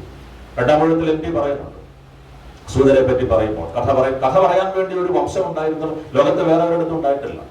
അതൊരു ജാതിയായിരുന്നു, അവർ തേര് തെളിക്കുന്നവരായിരുന്നു, അതോടൊപ്പം നല്ല രീതിയിൽ കഥ പറയുകയായിരുന്നു. മഹാഭാരതത്തിന്റെ ഘടന തന്നെ അങ്ങനെയാണ്. വൈശംപായൻ പറയുന്ന കഥയാണ്. ജനമേജന്റെ സർപ്പസത്രത്തിൽ അദ്ദേഹം പറഞ്ഞ കഥയാണ്. കഥയ്ക്കുള്ളിൽ മറ്റൊരു കഥ, ഫ്ലാഷ് ബാക്കുകൾ, ഇതൊക്കെ ഷോലയിൽ അതേപോലെ തന്നെ പകർത്തി വെച്ചിട്ടുണ്ട്. അതുകൊണ്ടാണ് അതിനെ നമ്മളൊരു എപ്പിക് അല്ലെങ്കിൽ ഒരു ഇതിഹാസം എന്ന് പറയുന്നത്. ഇതിഹാസം എന്ന് പറയുമ്പോൾ സാധാരണഗതിയിലുള്ള കഥാപാത്രങ്ങൾ പോരാ, സാധാരണഗതിയിലുള്ള പശ്ചാത്തലം പോരാ, സാധാരണഗതിയിലുള്ള ചിത്രീകരണം പോരാ, സാധാരണഗതിയിലുള്ള സാങ്കേതികത്വം പോരാ. അവിടെ ആ സിനിമയുടെ ചിത്രീകരണം സാധാരണഗതിയിൽ ഈ പറയുന്ന ചപ്പൽ കൊള്ളക്കാരെ പറ്റി പറയുമ്പോൾ അത് ഷൂട്ട് ചെയ്യുന്നത് രാജസ്ഥാൻ മരുഭൂമിയിലൊക്കെ തന്നെയാണ്. ആദ്യമേ അവർ തീരുമാനിച്ചൊരു കാര്യം, സാധാരണ ഇതുവരെ കണ്ടുവന്ന ഒരു പശ്ചാത്തലമല്ല ഈ സിനിമയ്ക്ക് ആവശ്യമായിട്ടുള്ളത്, തികച്ചും വ്യത്യസ്തമായിട്ടുള്ള ഒരു കാര്യം തന്നെയാണ്. രമേഷ് സിപ്പി അദ്ദേഹത്തിന്റെ കലാ സംവിധായകനെ വിളിച്ചിട്ട്, സുരേഷ് യാദേക്കർ തോന്നുന്നു, അദ്ദേഹത്തെ വിളിച്ചിട്ട് പറഞ്ഞത് I want A new place, ഒരു ന്യൂ ലൊക്കേഷൻ. അദ്ദേഹം പറഞ്ഞു നമുക്ക് നോർത്ത് ഇന്ത്യ വേണ്ട, ദക്ഷിണേന്ത്യയിലേക്ക് പോകാം. അങ്ങനെ ദക്ഷിണേന്ത്യയിലേക്ക് 1 മാസം നീളുന്ന ഒരു വലിയ യാത്രയായിരുന്നു. ബാംഗ്ലൂര്, കർണാടകത്തിന്റെ പല പ്രദേശങ്ങൾ, കേരളത്തിൽ, കൊച്ചിയിൽ ഒക്കെ അവർ വന്ന് അന്വേഷിച്ചു. അവസാനമാണ് രാമനഗരത്തിലേക്ക് എത്തുന്നത്. ഈ സിനിമയുടെ ഒരു മാതൃക എന്ന് പറയുന്നത് ഹോളിവുഡ് വെസ്റ്റേൺ സിനിമകൾ തന്നെയാണ്, സംശയമില്ല. ഹോളിവുഡ് വെസ്റ്റേൺ സിനിമകളെ കണ്ടിട്ടുള്ളവർക്കറിയാം അതിന്റെ പശ്ചാത്തലം എന്ന് പറയുന്നത്. അമേരിക്കയിലെ ആദിമ ഗോത്രക്കാരായിട്ടുള്ള ആൾക്കാരെ സിവിലൈസ് ചെയ്യാൻ വേണ്ടി ഉണ്ടാക്കിയിട്ടുള്ള ഒന്നാണ് അമേരിക്കൻ വെസ്റ്റേൺ. അത് അവരുടെ ഇതിഹാസം അങ്ങനെയാണ്. ഇവിടെ അതിന്റെ സാങ്കേതികത്വം, അതിന്റെ പശ്ചാത്തലം, അതിന്റെ രൂപം ഒക്കെ കടം കണ്ടിട്ടുണ്ട്. തൽക്കാലം നമുക്ക് അതിന്റെ ആ ഒരു കാര്യത്തിൽ നിന്ന് മാറിയിട്ട് എങ്ങനെ അത് ഇന്ത്യൻ പശ്ചാത്തലത്തിൽ പ്രാവർത്തികമാക്കി എന്നുള്ള കാര്യമാണ് കൂടുതൽ പ്രസക്തമായിട്ടുള്ളത്. ആ സിനിമകൾ പാറക്കെട്ടുകളാണ്. ഇതുവരെ ഇന്ത്യൻ സിനിമ കണ്ടിട്ടില്ലാത്ത തരത്തിലുള്ള ഒരു വലിയ പശ്ചാത്തലമാണ് ഉണ്ടായത്. വലിയ പാറക്കെട്ടുകൾ, പർവ്വതത്തോളം ഉയരമുള്ള വലിയ പാറക്കെട്ടുകൾ. അവിടെയാണ് ഒരു ഗ്രാമം സൃഷ്ടിക്കേണ്ടത്. ആ ഗ്രാമം സൃഷ്ടിക്കുമ്പോൾ നേരത്തെ നമ്മൾ പറഞ്ഞ അധികാര ഘടന വളരെ വ്യക്തമാണ്.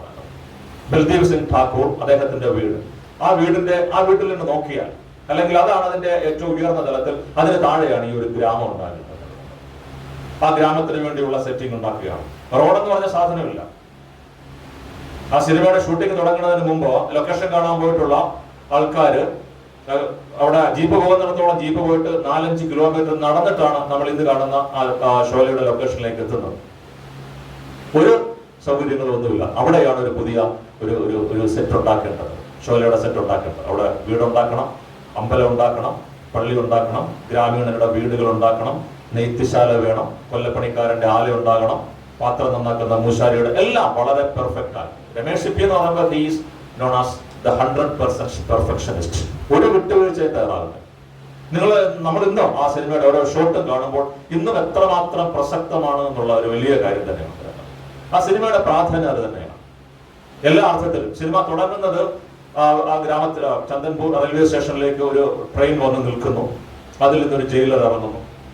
അദ്ദേഹത്തെ കാത്ത് ബൽദേവ് സിംഗ് ഠാക്കൂറിന്റെ വീട്ടിലെ രാംലാൽ അദ്ദേഹത്തെ കൂട്ടിക്കൊണ്ട് കുതിരപ്പുറത്ത് കയറുന്നു.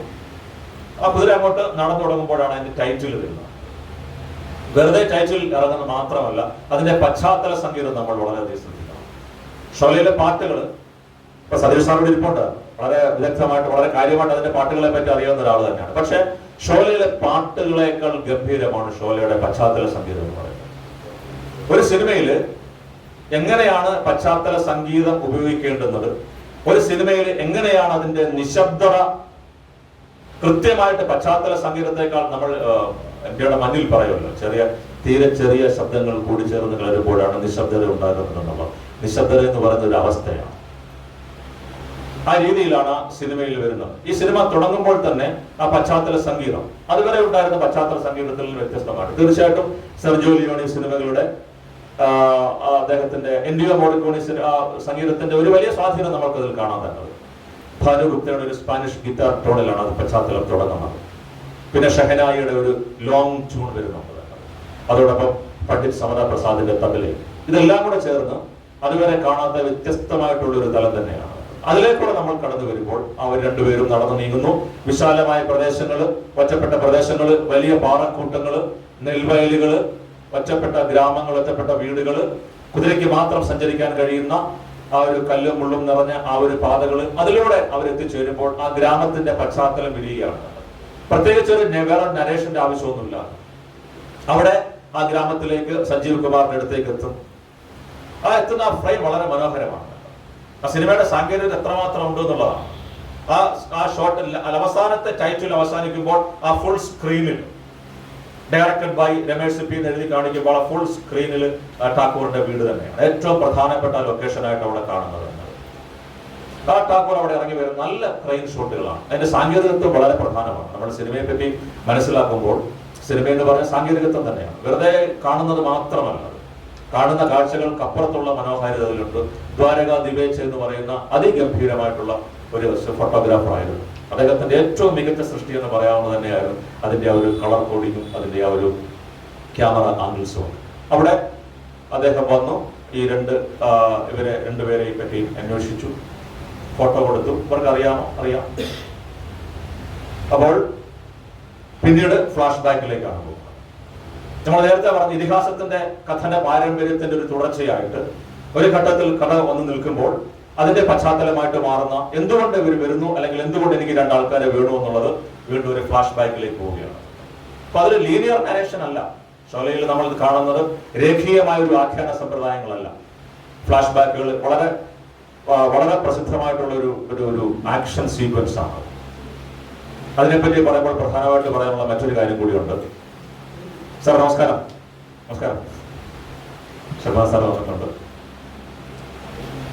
ഈ സിനിമയുടെ തിരക്കഥയിലെ ഏറ്റവും പ്രധാനപ്പെട്ടതിലെ ആക്ഷൻ സീക്വൻസുകൾ തന്നെയായിരുന്നു. നമുക്കെല്ലാവർക്കും സിനിമയിലെ സംഘടനകൾ വളരെ പ്രധാനമായിട്ട് എനിക്ക് ഏറ്റവും ഇഷ്ടപ്പെട്ട ഒന്നാണ് ആക്ഷൻ എന്ന സിനിമയിലെ സംഘടന എന്ന് പറയുന്നത്. അതുവരെ നമ്മൾ കാണുന്നത് ഡിഷും ആക്ഷൻ. 14 റീലുള്ള ഒരു സിനിമയിൽ 13 റീലുകൾ പാട്ട്, കോമഡി, റൊമാൻസ് ഒക്കെ വരുമ്പോൾ ഈ അവസാന റീൽ മാത്രമാണ് ആക്ഷൻ വരുന്നത്. ആക്ഷൻ ക്ലൈമാക്സിലേക്ക് ഒരുങ്ങി തീരുകയും ചെയ്തതാണ്.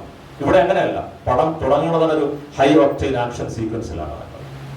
വളരെ പ്രസിദ്ധമായിട്ടുള്ള ആ ഒരു ട്രെയിൻ സീക്വൻസ്. അപ്പൊ ഇതെങ്ങനെ ഷൂട്ട് ചെയ്യും? രമേഷ് സിപ്പി അന്നത്തെ ഇന്ത്യയിലെ ഏറ്റവും പ്രസിദ്ധമായിട്ടുള്ള സംഘടന സംവിധായകൻ, ഒരാളല്ല 2 പേരെയാണ്. അസിം ഭായ്, മുഹമ്മദ് ഹുസൈൻ ചില ആക്ഷൻ സിനിമകളെ സംവിധാനം ചെയ്തിട്ടുള്ള ആളാണ്.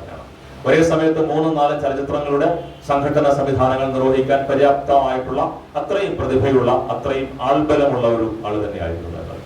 പക്ഷെ ആ സിനിമയുടെ ആദ്യത്തെ 1-2 രംഗങ്ങളൊക്കെ ഷൂട്ട് ചെയ്യുന്ന സമയത്ത്, പ്രത്യേകിച്ച് ബസന്തിയെ കൊള്ളക്കാരി പിന്തുടരുന്ന ആ രംഗമൊക്കെ ഷൂട്ട് ചെയ്യുന്ന സമയത്ത് എന്തോ ഒരു മിസ്സിങ് അവർക്ക് സംവിധായകന് തോന്നി. ഇതല്ല ഞാൻ ആഗ്രഹിച്ചിട്ടുള്ള ആക്ഷൻ സീക്വൻസുകളാണ്. ഈ ആക്ഷൻ സീക്വൻസുകൾ കൊണ്ട് ഈ സിനിമ അത് ശരിയാകില്ല എന്നാണ്. അങ്ങനെ അന്വേഷണത്തിലാണ് അദ്ദേഹത്തിന്റെ സഹോദരൻ അന്ന് ലണ്ടനിൽ പഠിക്കുകയാണ്. അങ്ങനെ ഹോളിവുഡ് സംഘടന സംവിധായകനായിട്ടുള്ള ജിം അലൻ ആ സിനിമയിലേക്ക് വരുന്നത്. അതുവരെ ഉണ്ടായിരുന്ന ഒരു രീതി ആയിരുന്നില്ല. കാര്യം ഇവിടെ അദ്ദേഹം വന്ന് നോക്കുമ്പോൾ സിനിമയിലെ ചില കാര്യങ്ങളോ സീക്വൻസുകളോ നോക്കി ഇടയ്ക്കിടെ പാട്ട് വരുന്നുണ്ട്. അദ്ദേഹം നോക്കുമ്പോൾ ഇതെന്തിനാണ് ഇവിടെ പാട്ടുകൾ, എന്തിനാണ് ഹോളിവുഡ് സിനിമയിൽ പാട്ടുകളിൽ, ആക്ഷൻ മൂവിയിൽ തീരെയില്ല.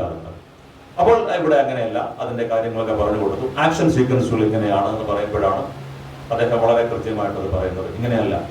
ഒന്ന്, ഇന്ത്യയിലെ അന്ന് വരെയുള്ള ഈ സംഘടന അതിൽ നിന്ന് ഡ്യൂപ്പുകൾ മറ്റാൾക്കാർക്ക് ഒരു സേഫ്റ്റി ഒന്നുമില്ല. ഇന്നൊക്കെയാണ് നമ്മൾ സസ്പെൻഡഡ് വയർ ആക്ഷനിലൊക്കെ ഇട്ട് ഗംഭീരമായിട്ടുള്ള, അന്ന് വളരെ തുച്ഛമായ പൈസയ്ക്ക് വേണ്ടിയിട്ട് സ്വന്തം ജീവിതം പോലും ഇല്ലാതാക്കുന്ന ആൾക്കാരായിരുന്നു. കുതിരപ്പുറത്തുനിന്ന് വീഴുക, പാറക്കെട്ടിൽ നിന്ന് ചാടുക, ഇതെല്ലാം ഒരു സേഫ്റ്റി മെഷറും ഇല്ല. ജിമലൻ വന്നപ്പോഴാണ് കുറെയൊക്കെ നീ പാടും ബാക്കിൽ അതൊക്കെ വെച്ചുകൊണ്ട് ജമ്പിങ്ങിന് മറ്റു കാര്യങ്ങൾക്കൊക്കെ കൃത്യമായിട്ടുള്ള ആ ഷോട്ടുകൾ വരികയും അതിലെ സംവിധാനങ്ങൾ മാറുകയും ചെയ്യുന്നത് നമ്മൾ കാണുന്നു. ആ സിനിമ ഇന്ന് നമ്മൾ കാണുമ്പോൾ നല്ല ശബ്ദ സംവിധാനമുള്ള ഒരു സിസ്റ്റത്തിൽ കാണുന്നു. സാധാരണ ടെലിവിഷനിൽ അത് വ്യക്തമാകണമെന്നില്ല. അല്ലാതെ ആ സിനിമ നിങ്ങൾ കാണുമ്പോഴാണ് എത്രമാത്രം പ്രാധാന്യമുണ്ട് അതിലെ സംഘടന സംവിധാനങ്ങൾക്ക്. ആ സൗണ്ടുകൾ, ഇപ്പൊ സിനിമയിലെ സൗണ്ട് എന്ന് പറയുമ്പോൾ ബ്ലോ ഉണ്ട്, പഞ്ചുണ്ട്, ഹിറ്റുണ്ട്, ഫാളിംഗ് ഉണ്ട്. നമ്മുടെ സാധാരണ സിനിമയിലൊക്കെ എല്ലാത്തിനും ഒരേ സൗണ്ട് തന്നെയാണ്. ഇതങ്ങനെയല്ല. ബ്ലോ വേറെയാണ്, പഞ്ച് വേറെയാണ്, ഫാളിംഗ് വേറെയാണ്. കൃത്യമായിട്ട് വ്യത്യസ്തമായ രീതിയിലേക്കാണ് അതിന്റെ അത്രയും കൃത്യമാണ് ആ സിനിമ. ആ ട്രെയിൻ സീക്വൻസുകൾ, അത് ഓരോ സീക്വൻസുകളും അത് ഡിവൈഡ് ചെയ്ത് അന്ന് ഇന്ത്യൻ റെയിൽവേയില് ഒരു നിയമമുള്ളത് ഒരേ സമയത്ത് 2 ട്രെയിൻ അതിനകത്ത് പോകാൻ പറ്റില്ല എന്നുള്ളതാണ്. അവർ ഒരുപാട് സ്ഥലങ്ങൾ അന്വേഷിച്ചു വരുന്നത്. അവസാനമാണ് പനവേൽ, റോക്ക ആ പ്രദേശങ്ങളിലൂടെ ഓടുന്നത്. രാവിലെ ഒരു ട്രെയിൻ 8:30-ക്കും വൈകുന്നേരം 5:30-ക്കാണ്. അതിനിടയിലാണ് ഈ ഒരു സീക്വൻസുകൾ ഷൂട്ട് ചെയ്യുന്നത്. ഏതാണ്ട് 7 ആഴ്ച, കൃത്യമായിട്ട് പറഞ്ഞാൽ 53 ദിവസം എടുത്തു ഈ പറയുന്ന 640 ഷോട്ടുകളാണ് ആ ആക്ഷൻ സീക്വൻസ് എന്ന് പറയുന്നത്. ഗംഭീരമാണ് അതിന്. അവര് വരുന്നു, കൊള്ളക്കാര് ട്രെയിൻ ആക്രമിക്കുന്നു, ട്രെയിൻ നിൽക്കുന്നു. പിന്നീട് അവിടെ നിന്ന് അത് വീരു, ജയ്, ആ 2 പേര് ഇവരെ സഞ്ജീവ് കുമാറിന്റെ പോലീസ് കഥാപാത്രം അറസ്റ്റ് ചെയ്തുകൊണ്ട് പോവുകയാണ്. അവരുടെ കൈവിലങ്ങ് ഇട്ടിരിക്കുകയാണ്.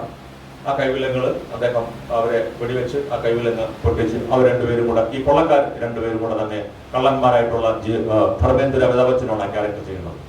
അവര് കൊള്ളക്കാരെ അത് നമുക്ക് പറഞ്ഞ് ഫലിപ്പിക്കാൻ പറ്റാത്ത വിധത്തിൽ അത്രയും പൂർണ്ണമായിട്ടുള്ളതാണ്. ഫ്രീസിംഗ് ഷോട്ടുകൾ, സ്ലോ മോഷൻ ഷോട്ടുകൾ, ട്രെയിനിന്റെ മൂവ്മെന്റ്, ഈ കുതിരകൾ, ആ കുതിരകൾ പോകുന്നു, അത് ഇന്ന സ്ഥലത്ത് വീഴണം. അതിന്റെ ഒരു പ്രത്യേകത എന്ന് പറയുമ്പോൾ തന്നെ ആ റിഹേഴ്സൽ സമയത്ത് ആ ട്രാപ്പ് ഉണ്ടാവും, കുതിരയ്ക്ക് വീഴാനുള്ളത്. ആ കുതിര അവിടെ വീഴും. ഒറിജിനൽ ഷോട്ടിന്റെ സമയത്ത് കുതിരയ്ക്ക് അറിയാം എവിടെ വീഴുന്നെന്നുള്ളത്. കുതിര അത് ചാടിപ്പോകും. റീടേക്കുകൾ, അങ്ങനെ ടേക്കും റീടേക്കും ഒക്കെ ആയിട്ട് അതിസങ്കീർണമായിട്ടുള്ള ഒരു ഇന്ത്യൻ സിനിമയിൽ അതുവരെ ഉണ്ടാകാത്ത വിധത്തിലുള്ള ഗംഭീരമായിട്ടുള്ള ഒരു ആക്ഷൻ സീക്വൻസ് ആയിരുന്നു ആദ്യം. തുടങ്ങുന്നത് ഈ ഒരു ഹൈ, ഇതിന്റെ തിരക്കഥ വായിച്ചു കേട്ടപ്പോൾ സഞ്ജീവ് കുമാർ പറഞ്ഞതൊരു കാര്യം തന്നെയാണ്. തുടങ്ങുമ്പോഴേ ഇത്ര ഹൈ ഒക്ടേൻ ആക്ഷനിലാണെങ്കിൽ ഇത് എവിടെ ചെന്ന് നിൽക്കും എന്നുള്ളത്. ഒരു സിനിമയിലെ വയലൻസ്, ഇപ്പൊ നമ്മൾ ഈ മാർക്കോ സിനിമയെ പറ്റിയൊക്കെ വളരെ രൂക്ഷമായിട്ടുള്ള അഭിപ്രായങ്ങളൊക്കെ വരുന്നുണ്ട്. മൊത്തം ബ്ലഡ് ഷെഡ് ആണെന്നുള്ളതിനെ പറ്റി. Sholay cinema full action sequence ആണ്. പക്ഷെ അവിടെ പറയുന്നത് blood appear as a guest artist. ചോര വളരെ അപൂർവമായിട്ട് മാത്രമേ അതിനകത്ത് വരുന്നുള്ളൂ. അത് ധ്വനിപ്പിക്കുകയാണ്. അതാണ് ആ സിനിമയുടെ മറ്റൊരു പ്രത്യേകത എന്ന് പറയുന്നത്. പ്രധാനപ്പെട്ട ആ ഒരു രംഗം എന്ന് പറയുന്നത് ഠാക്കൂറിന്റെ കുടുംബത്തെ വകവരുത്തുന്ന ഒരു രംഗമാണ്. ഗബ്ബർ സിംഗ് ജയിലിൽ ചാടി വന്ന് നമ്മൾ ആദ്യം അവിടെ ഠാക്കൂറിന്റെ കുടുംബം, അദ്ദേഹത്തിന്റെ മരുമകളും രാംലാലും അമ്പലത്തിൽ പോയിട്ടുണ്ട്. ബാക്കി 4 അംഗങ്ങളാണ് അവിടെ ഉള്ളത്. ഒരാള് അദ്ദേഹത്തിന്റെ മൊത്തം ഇളയ മകൻ കാവൽക്കാരനായിട്ട് മുകളിൽ ആ പാറയുടെ മുകളിൽ നിൽപ്പുണ്ട് എന്നത്. അദ്ദേഹത്തിന്റെ കയ്യിലൊരു തോക്കുണ്ട്. അവിടെ അവർ സഹോദരൻ അവിടെ കാര്യങ്ങളൊക്കെ പറഞ്ഞിരിക്കുന്നു. ഇളയ കുട്ടിയുണ്ട്. ആ കുട്ടി അമ്മ ഞാനും കൂടെ ചാച്ചായി വിളിക്കാൻ റെയിൽവേ സ്റ്റേഷനിൽ പോകട്ടെ എന്നൊക്കെ ചോദിക്കുന്നുണ്ട്. അത് വേണ്ട എന്ന് പറയുന്നു. പിന്നെ കേൾക്കുന്നൊരു വെടിവെച്ചാണ്. അദ്ദേഹം നോക്കുമ്പോൾ ഷോർട്ട് ഫ്രീസിംഗ് ആണ്. അവിടെ വെടികൊണ്ടൊരാൾ നിൽക്കുന്നു. രണ്ടാമത്തത് അടുത്തയാണ്. അവരെഴുന്നേറ്റ് ഓടുമ്പോൾ ഫ്രീസിംഗ് ഷോട്ട്. മൂന്നാമത്തതും അത് തന്നെയാണ്. പിന്നെയാണ് സ്ലോ മോഷനിൽ ഓരോരുത്തരും വീഴുന്നത്. ആര് വെടിവെക്കുന്നോ ആർ കൊള്ളുന്നതെന്നോ ബ്ലഡ് സ്റ്റെയിൻ ഒന്നുമില്ല. വളരെ സജസ്റ്റീവാണ്. ഒരു പശ്ചാത്തല സംഗീതവും ഒന്നുമില്ല. അപ്പോഴാണ് ഇളയ മകൻ വീട്ടിനകത്ത് നിന്ന് ഇങ്ങോട്ട് ഓടി വരുന്നത്. ഒരു എക്സ്ട്രീം ലോങ് ഷോട്ടില് കുതിരപ്പുറത്ത് ഒരാള്, ഗബ്ബർ സിംഗ് വളരെ സാവധാനത്തിൽ ഇങ്ങനെ നിൽക്കുന്നുണ്ട്. വളരെ ഗംഭീരമായിട്ടുള്ള ഒരു ഷോട്ടാണ്. തോളിൽ തോക്കുണ്ട്, ബൻഡോളിയർ ബെൽറ്റ് ഉണ്ട്. അപ്പൊ 3 ശവശരീരങ്ങൾ കാണുമ്പോഴാണ് 4ാമത് ആ കുട്ടി അവിടെ നിന്ന് ഇങ്ങനെ ഇറങ്ങി വരുന്നത്. അപ്പൊ ഈ ഊഞ്ഞാലിൽ നിന്ന് ഇറങ്ങി ഓടുകയായിരുന്നു ഇവന്റെ അമ്മ. ആ ഊഞ്ഞാൽ ഇപ്പോൾ ആടുന്നുണ്ട്. ഇരുമ്പിന്റെ ഊഞ്ഞാൽ, അതിന്റെ ഞരക്കം മാത്രമേ ഉള്ളൂ. വേറെ ഒരു പശ്ചാത്തല സംഗീതം അവിടെ ഇല്ല. അദ്ദേഹം വളരെ സാവധാനം ആ കുതിരപ്പുറത്ത്, വലിയ പാറയാണ്, അവിടെ നിന്ന് ഇങ്ങനെ ഇറങ്ങി വരുന്നുണ്ട്. ഇതേ രംഗം നമുക്ക് പുതിയ മെൽ ഗിബ്സന്റെ ബ്രേവ് ഹാർട്ടിലും കാണാം. അത്രയും വളരെ സ്ലോ ആയിട്ട് തന്നെ ആ കുതിരപ്പുറത്ത് ഇങ്ങനെ ഇറങ്ങി വരുന്നു. ഗബ്ബർ സിംഗ് ആ കുതിരപ്പുറത്ത് ഇങ്ങനെ ഇറങ്ങി വന്നു. ഒരു ഭാവഭേദവും ഇല്ലാതെ ആ തോക്കെടുത്ത് ആ കുട്ടിക്ക് നേരെ എയിം ചെയ്ത്. പിന്നെ നമ്മൾ കേൾക്കുന്നത് ഒരു വെടിവെച്ചയാണ്. ആ രംഗം നേരെ കട്ട് ചെയ്യുന്നത് ആ സ്റ്റേഷനിലേക്ക് വന്ന് നിൽക്കുന്ന റെയിൽവേ ആ ട്രെയിനിന്റെ ചക്രങ്ങളിലേക്കാണ്. എഞ്ചിൻ ഹിസ് ചെയ്യുന്ന സൗണ്ട് മാത്രമാണ്. കുട്ടി വെടിവെക്കേണ്ടത് കാണുന്നില്ല. പിന്നെ കാക്കൂർ വീട്ടിലേക്ക് വരുമ്പോൾ ആ ശവശരീരങ്ങൾ ഇങ്ങനെ നിരത്തിട്ടേക്കുന്ന ആ ഒരു കാഴ്ചയാണ് കാണുന്നത്. അപ്പോൾ അവിടെ നമ്മൾ നേരത്തെ പറഞ്ഞ ആ പശ്ചാത്തല സംഗീതത്തിന്റെ പ്രാധാന്യം എത്രമാത്രം ഉണ്ട്. അതോടൊപ്പം നിശബ്ദത. ഈ ഗബ്ബർ സിംഗ് വരുന്ന രംഗമെല്ലാം ഈ ഒരു മരണത്തിന്റെ സംഗീതമാണ് ഉണ്ടാക്കുന്നത്. അത് ഒരു തീം മ്യൂസിക്കാണ്.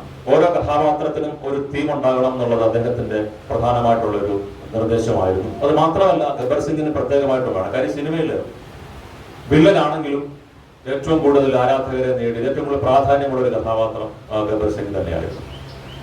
അവിടെ ഈ ചെല്ലോ എന്ന് പറയുന്ന ഒരു ഉപകരണമുണ്ട്. വയലിന്റെ ഒരു വലിയ പതിപ്പാണ്.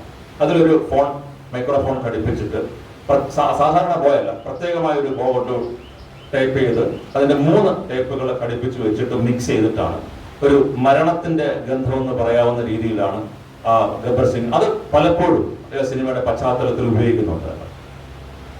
ആ ഒരു പശ്ചാത്തല സംഗീതവും അതോടൊപ്പം ഈ ആടുന്നതിന്റെ ഊഞ്ഞാലാടുന്നതിന്റെ ആ ഒരു പരിവരുത്ത ശബ്ദം മാത്രമായിട്ടാണ് അറിയിക്കുന്നത്. അതുപോലെ ഉള്ളൊരു സിനിമ രംഗമാണ് ഈ ഗബ്ബർ സിംഗിനെ ഇൻട്രൊഡ്യൂസ് ചെയ്യുന്ന ഒരു സീനാണ്. വളരെ വളരെ പ്രാധാന്യമുള്ള ഒരു സീനാണ്. ഈ സിനിമ തുടങ്ങി 1 മണിക്കൂർ കഴിഞ്ഞ് 1 മണിക്കൂർ 6 മിനിറ്റിലാണ് ഈ കഥാപാത്രം പ്രത്യക്ഷമാകുന്നത്. വില്ലൻ കഥാപാത്രം പ്രത്യക്ഷമാണ്. പക്ഷെ ആ സിനിമയുടെ തുടക്കം മുതലേ ഇദ്ദേഹത്തിന്റെ സാന്നിധ്യമുണ്ട്. ഓരോ രംഗത്തും വളരെ ബിൽഡപ്പാണ് സിനിമ കൊണ്ടുവരുന്നത്. വളരെ മനോഹരമായ രീതിയിൽ ആ ഓരോ കഥാപാത്രം ഗബ്ബർ സിംഗിനെ പറ്റി പലയിടത്തും സൂചനകളുണ്ട്, പല കാര്യങ്ങളൊക്കെ ഉണ്ട്. അങ്ങനെ ഗ്രാമം കൊള്ളയടിക്കാൻ വരുമ്പോഴും അദ്ദേഹം 2 പേരെ അവിടെ അദ്ദേഹത്തിന്റെ മെർസിനറീസ് ആയിട്ട് വീരുവും ജയും അവിടെ ഉണ്ട്. അവർ 2 പേരും അദ്ദേഹത്തിന്റെ 3 കൊള്ളക്കാരെ ആക്രമിച്ച് പരാജയപ്പെടുത്തി അവർ പോകുന്നുണ്ട്. പിന്നെയാണ് ഗബ്ബറിന്റെ ആ ഒരു അദ്ദേഹത്തിന്റെ ആ ഒരു താവളം കാണിക്കുന്നത്. ഗംഭീരമായിട്ടുള്ള ഇൻട്രൊഡക്ഷനാണ്. അവിടെ നമ്മൾക്ക് ആദ്യം കേൾക്കാൻ കഴിയുന്നത് ഗബ്ബറിന്റെ മിലിറ്ററി ബൂട്ടുകൾ ആ പാറയിൽ പതിയുന്ന ശബ്ദമാണ്. നല്ല ശബ്ദ സംവിധാനത്തിൽ കേൾക്കാൻ കഴിയുന്നത് ഗബ്ബർ സിംഗിന്റെ ബൂട്ടിന്റെ ശബ്ദവും ബാക്കി നടന്മാരുടെ ബൂട്ടിന്റെ ശബ്ദവും തമ്മിൽ വളരെ വ്യത്യാസമുണ്ട്. ഗബ്ബർ സിംഗിന്റെ ബൂട്ടിന്റെ ആ ഒരു ആധികാരികതയും അത്രയും പ്രഷറുമാണ്. ജുറാസിക് പാർക്കിൽ ഡൈനോസർ വരുമ്പോൾ ഒരു സൗണ്ട് ഉണ്ടല്ലോ, ഏതാണ്ട് അതേ ശബ്ദം തന്നെയാണ്. അത്രയും ഒരു വെൽ ബിൽറ്റ് ആണ്. ബൻജോളിയർ ബെൽറ്റിന്റെ ആ ഒരു മെറ്റാലിക് പോർഷൻ പാറയിൽ ഉയരുന്നതിന്റെ ആ ഒരു ശബ്ദം അദ്ദേഹം നടക്കുകയാണ്. വളരെ പ്രസിദ്ധമായിട്ടുള്ള ആ ഒരു രംഗമാണ്. കിത്തനെ ആദ്മി ഥേ കാലിയ दो आदमी सरकार और तुम 3 അത് വാപ്പസ് ആയ ഖാലി ഹാത്ത്. പിന്നെയാണ് അദ്ദേഹം തിരിയുന്നത്, ആദ്യമായിട്ട് ഇൻട്രൊഡ്യൂസ് ചെയ്യുന്നത്. ഈ ഒരു രംഗത്തിന്റെ പ്രാധാന്യം എന്ന് പറയുന്നത് ഈ അധികാരം, അബ്സല്യൂട്ട് പവർ. മിഷേൽ ഫൂക്കോന്റെ ഭാഷയിൽ പറഞ്ഞു കഴിഞ്ഞാൽ ദ മൈക്രോഫിസിക്സ് ഓഫ് പവർ. അധികാരം എങ്ങനെയാണ് പ്രാവർത്തികമാക്കേണ്ടുന്നത്, അല്ലെങ്കിൽ അധികാരത്തിന്റെ ഒരു പ്രദർശനപരതയുണ്ട്. ഗബ്ബർ സിംഗിന് അറിയാം എത്ര പേരുണ്ടെന്ന്, എങ്ങനെയാണ് അവർ തിരിച്ചു വരണമെന്നും അറിയാം. പക്ഷെ അത് അയാൾ പറയാതെ അവരെ കൊണ്ട് പറയിപ്പിക്കാം. That means he demands absolute submission from them. ഒരു കൊള്ളക്കാരനല്ല, അധികാരത്തിന്റെ ഏറ്റവും ഉയർന്ന തലത്തിൽ, അധികാരമല്ല സർവാധികാരമാണ്, അബ്സല്യൂട്ട് പവറാണ്. ആ പവർ എസ്റ്റാബ്ലിഷ് ചെയ്യുകയാണ് അവിടെ. അവരെ കൊണ്ട് തന്നെ പറയിപ്പിക്കാം. അവർക്കറിയാം they are going to be punished, they are going to be killed. അത് അവർക്കറിയാം. മരണം മുമ്പിൽ കാണുമ്പോഴും ഇവർ പറയുന്ന കാര്യങ്ങൾ തന്നെ. അത് കഴിഞ്ഞിട്ട് അദ്ദേഹം അവിടെ ഇരുന്നിട്ട് കയ്യിൽ ആ ഭാഗമൊക്കെ എടുത്തിട്ട് പറയുന്ന മറ്റൊരു പ്രസിദ്ധമായിട്ടുള്ള ഡയലോഗാണ്. അദ്ദേഹത്തിന്റെ ഏറ്റവും വിശ്വസ്തനായിട്ടുള്ള കൂട്ടുകാരൻ സാമ്പ, അരേ ഓ സാമ്പ കിത്തന ഇനാം സർക്കാരിന്റെ ഡാല ഹംപ. ഒറ്റ ഡയലോഗ് കൊണ്ടാണ് മക്മോഹൻ എന്ന നടൻ പ്രസിദ്ധനാകുന്നത്. അദ്ദേഹം പറയുന്നുണ്ട്, പൂരെ 50 ഹജാർ. നമ്മൾ ഹസാർ എന്ന് പറയും, അവര് ഹജാർ എന്ന് പറയും. അത് മാത്രമല്ല, ഈ ഗബ്ബർ സിംഗിന്റെ ഡയലോഗിന്റെ പ്രസന്റേഷനിൽ സാധാരണ ഹിന്ദി അല്ല. ഇപ്പൊ ഹിന്ദി ടീച്ചർ അവിടെ ഇരുന്ന് ഇങ്ങനെ ചിരിക്കുന്നുണ്ട് എന്റെ ഹിന്ദി കേട്ടിട്ട്. അപ്പൊ സാധാരണ ഹിന്ദി അല്ല, രത്നമ ടീച്ചർ ഞങ്ങളെ പഠിപ്പിച്ച ഹിന്ദി അല്ല അത് ഈ ഖാരി ബോലി എന്ന് പറയുന്നതും അവധ് എന്ന് പറയുന്നതും ഉറുദുവിന്റെ ഒരു മിക്സും കൂടി ചേർത്തിട്ടാണ്. ജാവേദ് അക്തർ പറഞ്ഞിട്ടുണ്ട്, the place where Gabbar resides is sometime between Mexico and Uttar Pradesh, and he speaks such a difficult language, a raw language, but that language has its rhythm. ആ ഭാഷയ്ക്ക് അതിൻ്റെതായ ഒരു താളമുണ്ട്. ആ താളത്തിൽ അദ്ദേഹം പറയുന്നുണ്ട്, പൂരെ 50 ഹസാർ. എന്നിട്ട് അവരോട് അദ്ദേഹത്തിന് അറിയാം എന്റെ തലയ്ക്ക് 50,000 രൂപ ഗവൺമെന്റ് വില കൽപ്പിച്ചിട്ടുണ്ട് എന്ന് പറയുമ്പോഴും അത് സ്വയം പറയുകയല്ല, മറ്റൊരാളെ കൊണ്ട് പറയിപ്പിക്കുകയാണ്. അതാണ് ആ ക്യാരക്ടറിന്റെ ഒരു ആരോഗ്യൻസ് എന്ന് പറയുന്നത്. അല്ലെങ്കിൽ അദ്ദേഹത്തിന്റെ ഒരു അധികാരം എല്ലാവരിലും അങ്ങനെ അടിച്ചേൽപ്പിക്കാനുള്ള ആ ഒരു ശ്രമത്തിന്റെ ഭാഗമായിട്ട് തന്നെയാണ് പറയുന്നത്. എന്നിട്ട് അദ്ദേഹം പറയുന്നുണ്ട് എന്തുകൊണ്ടാണ് അതൊക്കെ പിന്നീട് നമ്മൾ ഈ പറയുന്ന ഒരു നാടോടി കഥകളുടെ ഭാഗമായിട്ട് മാറുന്ന സംഭാഷണങ്ങളാണ് നല്ലത്. ഇവരോട് പറയുന്നുണ്ട് ജബ് ഗാവ് മേ ബच्चे रोते उसकी मां सोया बच्चा और गब्बर सिंह आएगा. അങ്ങനെയുള്ള ഗബ്ബർ സിംഗിനെയാണ് ഗ്രാമങ്ങളിൽ കുട്ടികൾ ഉറങ്ങാതെ കരയുമ്പോൾ അവര് പറയുന്ന അമ്മമാര് പറയുന്നുണ്ട് മക്കളെ ഉറങ്ങിക്കോ അല്ലെങ്കിൽ ഗബ്ബർ സിംഗ് വരുമോ. അങ്ങനെ ഒരു വലിയ നാടോടി പാരമ്പര്യത്തിൽ ഭീതിയുടെ പര്യായമായിട്ട് മാറിയ ഒരു കഥാപാത്രമാണ് അത്. അത് കഴിഞ്ഞ് അദ്ദേഹം മറ്റൊരു കൊള്ളക്കാലത്ത് ഒരു തോക്ക് വാങ്ങിക്കുന്നുണ്ട്. അതിനകത്ത് കിത്തനെ ഗോലി 6 ഗോലി 3 റൗണ്ട് വെടി 3 ഗോലി 3 ഗോലി ഓർ 3 ആണ്. പിന്നെ റഷ്യൻ റോളയാണ്, റഷ്യൻ റോള ഓരോന്നിന്റെ അങ്ങോട്ട് വെച്ചിട്ട് തന്നെ ആദ്യത്തെ രക്ഷപ്പെടുന്നുണ്ട്. ബെച്ച് ഗയ സാല രണ്ടാമന്റെ അവനും ബെച്ച് ഗയ. അടുത്തത് കാലിയാണ്. तेरे को क्या होगा कालिया साहब मैंने आपका नमक खाया अब गोली खाओ. ഇത്ര മനോഹരമായിട്ടുള്ള സംഭാഷണങ്ങളാണ് അവിടെ നോക്കുന്ന രക്ഷപ്പെടുക. ബെച്ച് ഗയ. പിന്നെ ഒരു ചിരിയാണ്. ഈ രാക്ഷസന്മാരുടെ അട്ടഹാസം പോലെയല്ല, അതൊരു റെവർബറേഷൻസ് ആണ്, ഒരു എക്കോയാണ്. ഒന്നിന് മുകളിൽ ഒന്നായിട്ട് അലയടിച്ചു പോരുന്ന ഒരു തിരമാല പോലെയാണ് ആ ചിരി. ഇവരും ആ ചിരിയിൽ പങ്കുചേരുകയും 3 പേരെ ഒറ്റയടിക്ക് വെടിവെച്ച് കൊല്ലുകയും ചെയ്യുക. അപ്പോൾ ആ ഒരു കഥാപാത്രം, ആ ഒരു ഷോട്ടും ആ ഒരു സംഭാഷണ ശകലം ഇപ്പോഴും പലപ്പോഴും നമ്മുടെ നാടൻ ഭാഷയിൽ നമ്മുടെ സംഭാഷണത്തിലൊക്കെ അത് വരുന്നുണ്ട്. കിത്തനെ ആത്മീ ഥേ കാലിയ എന്ന് പറയുന്ന ആ ഒരു സംഭാഷണം. പിന്നീട് രണ്ടാമതും ആ ഗ്രാമം, ഹോളിക്ക് ശേഷം ആ ഗ്രാമം ആക്രമിക്കുക, അതും ഗംഭീരമായിട്ടുള്ള ഒരു ആക്ഷൻ സീക്വൻസ് ആണ്. ഹോളിക്ക് ശേഷമാണ് ആക്രമിക്കാൻ വരുന്നത്. അപ്പൊ ഇവർ രണ്ടുപേരും അവിടെയുണ്ട്. ആ ആക്രമണം കഴിഞ്ഞ് വരുമ്പോഴും വീരുവിനെ അവരുടെ കയ്യിലെ തോക്കിന്റെ വെടിയുണ്ട എല്ലാം തീർന്ന് ഇവിടെ ഇങ്ങനെ എല്ലാവരും പരാജയപ്പെട്ട് ഇങ്ങനെ നിൽക്കുന്ന സമയത്താണ് ഗബ്ബർ സിംഗ് വരുന്നത്. അദ്ദേഹം ആക്രമിക്കുന്നതായിട്ട് കാണിക്കുന്നതില്ല. Just like a music conductor conducts his music, he orchestrates that absolute violence there.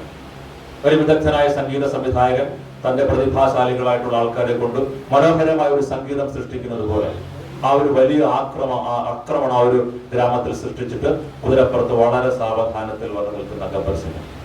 Cinema കാണുമ്പോൾ അറിയാം, എല്ലാ ലോ ആംഗിൾ ഷോട്ടുകളിലാണ് ഗബ്ബറിനെ അവതരിപ്പിക്കുന്നത്.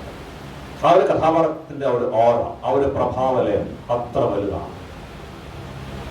ബാക്കി ഒരു കഥാപാത്രം, ഈ കഥാപാത്രം ചെയ്യാൻ എല്ലാവർക്കും ആഗ്രഹം. ഈ സിനിമയുടെ സ്ക്രിപ്റ്റ് വായിച്ചപ്പോൾ ആദ്യം സഞ്ജീവ് കുമാർ പറഞ്ഞത് എനിക്ക് ആ ഒരു കഥാപാത്രം ചെയ്ത താല്പര്യമുണ്ട് എന്നുള്ളതാണ്. അത് കഴിഞ്ഞിട്ട് ധർമ്മേന്ദ്രൻ ഒരു ഘട്ടത്തിൽ പറഞ്ഞ് എനിക്ക് ഠാക്കൂറിന്റെ വേഷം വേണം. പറഞ്ഞ് ഠാക്കൂറിന്റെ വേഷം, സിനിമയിലെ പ്രധാന കഥാപാത്രങ്ങൾ ഠാക്കൂർ ഗബ്ബറാണ്. നിങ്ങൾ നായകന്മാരായിരിക്കാം, പക്ഷെ പ്രധാന കഥ നടക്കുന്നവർ തമ്മിൽ. ധർമ്മേന്ദ്ര ആ രംഗം ഒഴിയാൻ മറ്റൊരു കാര്യം കൂടിയുണ്ട്. അന്ന് ഹേമമാലിനിയായിട്ടുള്ള ഒരു നല്ല പ്രണയം കത്തിരിക്കുന്ന സമയമാണ്. അപ്പൊ പറഞ്ഞ് അവസാനം ഹേമമാലിനിക്ക് കിട്ടുന്നത്, ഹേമമാലിനിയെ കല്യാണം കഴിക്കാൻ പോകുന്നത് വീരുവാണ്. അതുകൊണ്ട് എന്നാ എനിക്ക് ആ റോള് മതിയെന്ന് പറഞ്ഞ് മാറി. അമിതാഭ് ബച്ചൻ ഒന്നിന് പിറകെ ഒന്നായിട്ട് 10 സിനിമ പൊട്ടിരിക്കുന്ന സമയമാണ്. സഞ്ജീറൊക്കെ ആ സിനിമ ആ ഷൂട്ടിംഗ് തുടങ്ങുന്ന സമയത്ത് റിലീസ് ആയിട്ടില്ല. സഞ്ജീർ വരുന്നുണ്ട്, പിന്നീട് ദീപാൾ വരുന്നുണ്ട്, പിന്നീട് പിടിച്ചാൽ കിട്ടാത്ത ലെവലിലേക്ക് അമിതാഭ് ബച്ചൻ മാറുമ്പോഴും ഈ സിനിമയിൽ ടൈറ്റിൽ കാർഡിൽ 4ാമതായിട്ടാണ് അമിതാഭ് ബച്ചന്റെ പേര് എഴുതി കാണിക്കുന്നത്. ആദ്യം ധർമ്മേന്ദ്ര, രണ്ടാമത് സഞ്ജീവ് കുമാർ, 3ാമത് ഹേമമാലിനി, 4ാമതായിട്ടാണ് അമിതാഭ് ബച്ചന്റെ പേര് വരുന്നത്. ധർമ്മേന്ദ്രയാണ് റെക്കമെൻഡ് ചെയ്യുന്നത്. ശത്രുഘ്നൻ സിൻഹ ആയിരുന്നു ആ റോളിലേക്ക് ഡിസ്ട്രിബ്യൂട്ടർമാരുടെ എല്ലാവരുടെയും. അന്ന് വില്ലൻ വേഷങ്ങൾ ചെയ്ത് വളരെ പോപ്പുലറായി. നായക നടന്മാരെക്കാൾ കൂടുതൽ ആരാധനയുള്ള വില്ലനായിരുന്നു ശത്രുഘ്നൻ സിൻഹ. അദ്ദേഹത്തെ ആയിരുന്നു വെച്ചിരുന്നത്. പക്ഷെ രമേഷ് സിപ്പിക്ക് താല്പര്യം ഈ ഇദ്ദേഹത്തിന്റെ ഒരു സിനിമ കണ്ടിട്ട്, സിനിമയുടെ പേര് ഞാൻ കൊടുക്കുന്നില്ല, ഇന്ത്യയിൽ 3 തവണ സിനിമ കണ്ട 2 വ്യക്തികൾ ഒരു മാത്രമായിരുന്നു. അത്രയും ഒരു തല്ലിപ്പൊളി പടമായിരുന്നു അത്. പക്ഷെ അമിതാഭ് ബച്ചനെ അത് കാസ്റ്റ് ചെയ്യുന്നുണ്ട്. ഈ സിനിമയുടെ സ്ക്രീൻ സീൻ ബൈ സീൻ ഡയലോഗുകൾ, ഷോട്ടുകളെല്ലാം പറയുമ്പോൾ അദ്ദേഹം ആവശ്യപ്പെട്ടത് ഈ ഒരു കഥാപാത്രത്തെ ചെയ്യാനായിട്ടുള്ളത്. ആ സിനിമാ തിയേറ്ററിലേക്ക് ധർമ്മേന്ദ്രയുടെ ആരാധകർ പോയിട്ടുണ്ട്, ഹേമമാലിനിയുടെ ആരാധകർ പോയിട്ടുണ്ട്, ജയാ ബച്ചന്റെ ആരാധകർ പോയിട്ടുണ്ട്, അമിതാഭ് ബച്ചന്റെ ആരാധകർ പോയിട്ടുണ്ട്. പക്ഷെ സിനിമ കണ്ട് തിരിച്ചിറങ്ങിയ എല്ലാവരും അംജദ് ഖാന്റെ ആരാധകരായിട്ടാണ് തിരിച്ചിറങ്ങുന്നത്. അതാണ് ആ ഒരു സിനിമയുടെ ഒരു വലിയ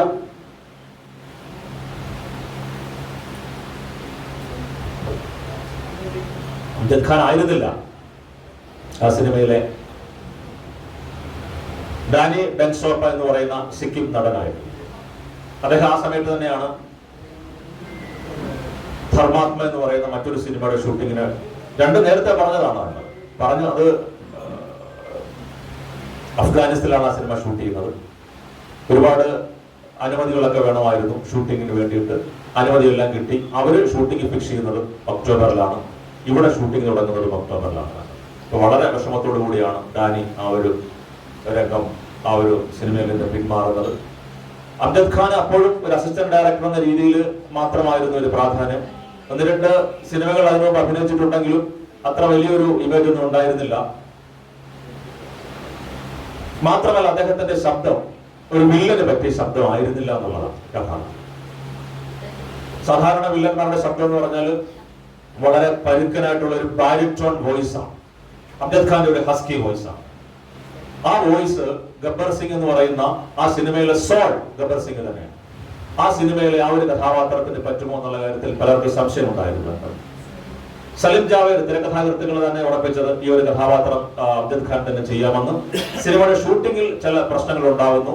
അംജദ് ഖാൻ ആ കഥാപാത്രം പൂർണ്ണമായിട്ട് ചെയ്യാൻ പറ്റുമോ എന്നുള്ളത് ഇവർ തന്നെയാണ് അംജദ് ഖാനെ റെക്കമെൻഡ് ചെയ്തെങ്കിൽ ഒരു ഘട്ടത്തിൽ ഇവർ തന്നെ സലിം ഖാൻ തന്നെ അംജദ് ഖാനെ മാറ്റണമെന്ന് പറയുന്നു. രമേഷ് സിപ്പി അതിന് വഴങ്ങുന്നില്ല. അതോടുകൂടി സലിം ഖാനും അംജദ് ഖാനും തമ്മിലുള്ള ഒരു സൗഹൃദം മുറുകയും സിനിമയുടെ റിലീസിന് ശേഷം അവർ തമ്മിൽ ഒരു വലിയ ശത്രുതയാവുകയും പിന്നീട് ഒരിക്കലും സലിം ജാവേദിന്റെ ചലച്ചിത്രത്തിൽ അംജദ് ഖാൻ അഭിനയിച്ചിട്ടില്ല. അത് മറ്റൊരു കഥയാണ്. അതിനെപ്പറ്റി നമുക്ക് പിന്നീട് ചർച്ച ചെയ്യാൻ പറ്റും. അപ്പോൾ ഈ കഥാപാത്രത്തിന്റെ ആ ഒരു രൂപഘടനയും അതിന്റെ പശ്ചാത്തലവും എല്ലാം കൂടെ ചേർന്ന് ഈ സിനിമയെ മറ്റൊരു തലത്തിലേക്ക് കൊണ്ടുപോകുന്നുണ്ട്. നായകനെ കവിഞ്ഞു നിൽക്കുന്ന ഒരു വില്ലൻ. സലിം ജാവേദ് പറയുന്നുണ്ട് അവരുടെ വില്ലന്മാരെല്ലാവരും സൽസ്വഭാവികളെന്ന് ഒരർത്ഥത്തിൽ പറയാം. കാര്യം സ്ത്രീകളോട് അവര് അധികാരത്തിന്റെ സമ്പൂർണമായിട്ടുള്ള ഒരു നിയന്ത്രണം ഉണ്ടെങ്കിലും സ്ത്രീകളെ കൊല്ലുന്നുണ്ട് തന്നെ. അതൊക്കെ അവരുടെ തൊഴിലിന്റെ ഭാഗമായിട്ട് തന്നെയാണെങ്കിലും അല്ലാതെ വേറൊരു രീതിയിലും ഈ അധികാരവും ലൈംഗികതയും തമ്മിൽ എത്രമാത്രം ബന്ധപ്പെട്ട് കിടക്കുമെന്നുള്ളത് സമകാലിക അവസ്ഥയിൽ നമ്മൾക്ക് അറിയാവുന്ന ഒരു കാര്യം തന്നെയാണ്. ആ ഘട്ടത്തിലും ഗബ്ബർ സിംഗ് ഒരിക്കലും സ്ത്രീകളെ ബസന്തിയെ അദ്ദേഹം അവിടെ കൊണ്ടുവന്ന് പിടിച്ചുകൊണ്ട് വരുമ്പോഴും ധർമ്മേന്ദ്ര അവതരിപ്പിക്കുന്ന കഥാപാത്രത്തിനോട് സ്നേഹം കൊണ്ട് അയാളെ കീഴടക്കാൻ വേണ്ടി മാത്രമേ അവർ ഉപയോഗിക്കുന്നുള്ളൂ. അല്ലാതെ മറ്റൊരു രീതിയിലും അവർ ഉപയോഗിക്കുന്നില്ല. വളരെ കാര്യമായിട്ട് തന്നെ അവർ ഇന്റർവ്യൂല് സലീം ഖാനും ജാവേദ് അക്തറും പറയുന്നുണ്ട്, അവർ villains, they are not lechers. സ്ത്രീ ലംബടന്മാരായിട്ടുള്ള വിഷയലംബടന്മാരായിട്ടുള്ള വ്യക്തികളൊന്നുമല്ല ഞങ്ങളുടെ വില്ലന്മാർ. ഞങ്ങളുടെ വില്ലന്മാർക്ക് അതിൻ്റെതായിട്ടുള്ള നമുക്കറിയാം. മിസ്റ്റർ ഇന്ത്യയിലെ മുഗപ്പോ ഒക്കെ ഉള്ളത്, തൃശ്ശൂരിലെ കഥാപാത്രങ്ങളൊക്കെ ഉള്ളത് അവരുടേതായിട്ടുള്ള നായകന്മാരെക്കാൾ കവിഞ്ഞു നിൽക്കുന്ന ഒരു കഥാപാത്രമാണ് നിൽക്കുന്നത്. ഇന്ന് നമ്മളിവിടെ ചർച്ച ചെയ്യുന്നത് കൂടുതലായിട്ടും ഗബ്ബർ സിംഗിന്റെ ക്യാരക്ടറെ പറ്റി. കാര്യം ആ സിനിമയിൽ പറയാൻ പ്രധാനമായിട്ടുള്ള ഒരു കഥാപാത്രം അദ്ദേഹം തന്നെയാണ്. ഇതിൽ മറ്റൊരു കഥാപാത്രം നമ്മൾ അധികം ചർച്ച ചെയ്യാതെ പോകുന്നത് AK ഹങ്കൽ എന്ന് പറയുന്ന ഒരു തിയേറ്റർ ആർട്ടിസ്റ്റ് അവതരിപ്പിച്ചിട്ടുള്ള റഹീം ചാജ് ഇമാം സാഹിബ് എന്ന കഥാപാത്രമാണ്. സമകാലിക അവസ്ഥയിൽ ഈ വളരെ പ്രാധാന്യമുള്ള ഒരു മുസ്ലിം ക്യാരക്ടറാണ് അത്. സമകാലിക ഇന്ത്യയിൽ ഈ അപരവൽക്കരിക്കപ്പെടുന്ന ഒരു സമൂഹം എന്നുള്ളത് വളരെ പ്രാധാന്യമായിട്ട് ഒരുപാട് ചർച്ച ചെയ്യുന്ന ഒന്നാണ്. ആ ഘട്ടത്തിൽ ബോളിവുഡ് സിനിമയിലും ഇപ്പോൾ നമ്മൾ എടുക്കുമ്പോഴും അതിലെ കഥാപാത്രങ്ങളെയും മറ്റും ഒരുപാട് ചർച്ചകൾ വരുന്നൊരു കാര്യം തന്നെയാണ്. അപ്പൊ ഈ സിനിമയിൽ എങ്ങനെയാണ് ഈ ഒരു കഥാപാത്രത്തെ അവതരിപ്പിച്ചെന്നുള്ളത് വളരെ പ്രധാനമുള്ള കാര്യമാണ്. അധികം ആ കഥാപാത്രത്തിന്റെ പ്രാധാന്യത്തെ പറ്റി എങ്ങും കണ്ടിട്ടില്ല. സഞ്ജീവ് കുമാർ അവതരിപ്പിക്കുന്ന ബൽദേവ് ഠാക്കൂർ, അദ്ദേഹത്തിന്റെ നിയന്ത്രണത്തിലാണ് ഗ്രാമമെങ്കിലും അവിടെ എല്ലാവരും ബഹുമാനിക്കുന്ന ഒരു വ്യക്തിയാണ് ഈ പറയുന്ന ഇമാം സാഹിബ്. അന്ധനാണ് അദ്ദേഹം. പക്ഷെ എല്ലാവരും ഉപദേശങ്ങൾക്ക് പോകുന്നതും എല്ലാവരുടെ എല്ലാ പ്രശ്നങ്ങളും ഇടപെടുന്നതും ഒക്കെ ഈ പറയുന്ന ഇമാം സാഹിബാണ്. അദ്ദേഹത്തിന്റെ മകൻ അഹമ്മദിന് ഒരു ജോലി കിട്ടി പുറത്തേക്ക് പോകുന്നുണ്ട്.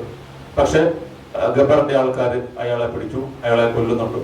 തിരിച്ച് അദ്ദേഹത്തിന്റെ ശരീരം ആ കുതിരപ്പുറത്ത് തന്നെ തിരിച്ചു കൊണ്ടുവരികയും ചെയ്യുന്നുണ്ട്.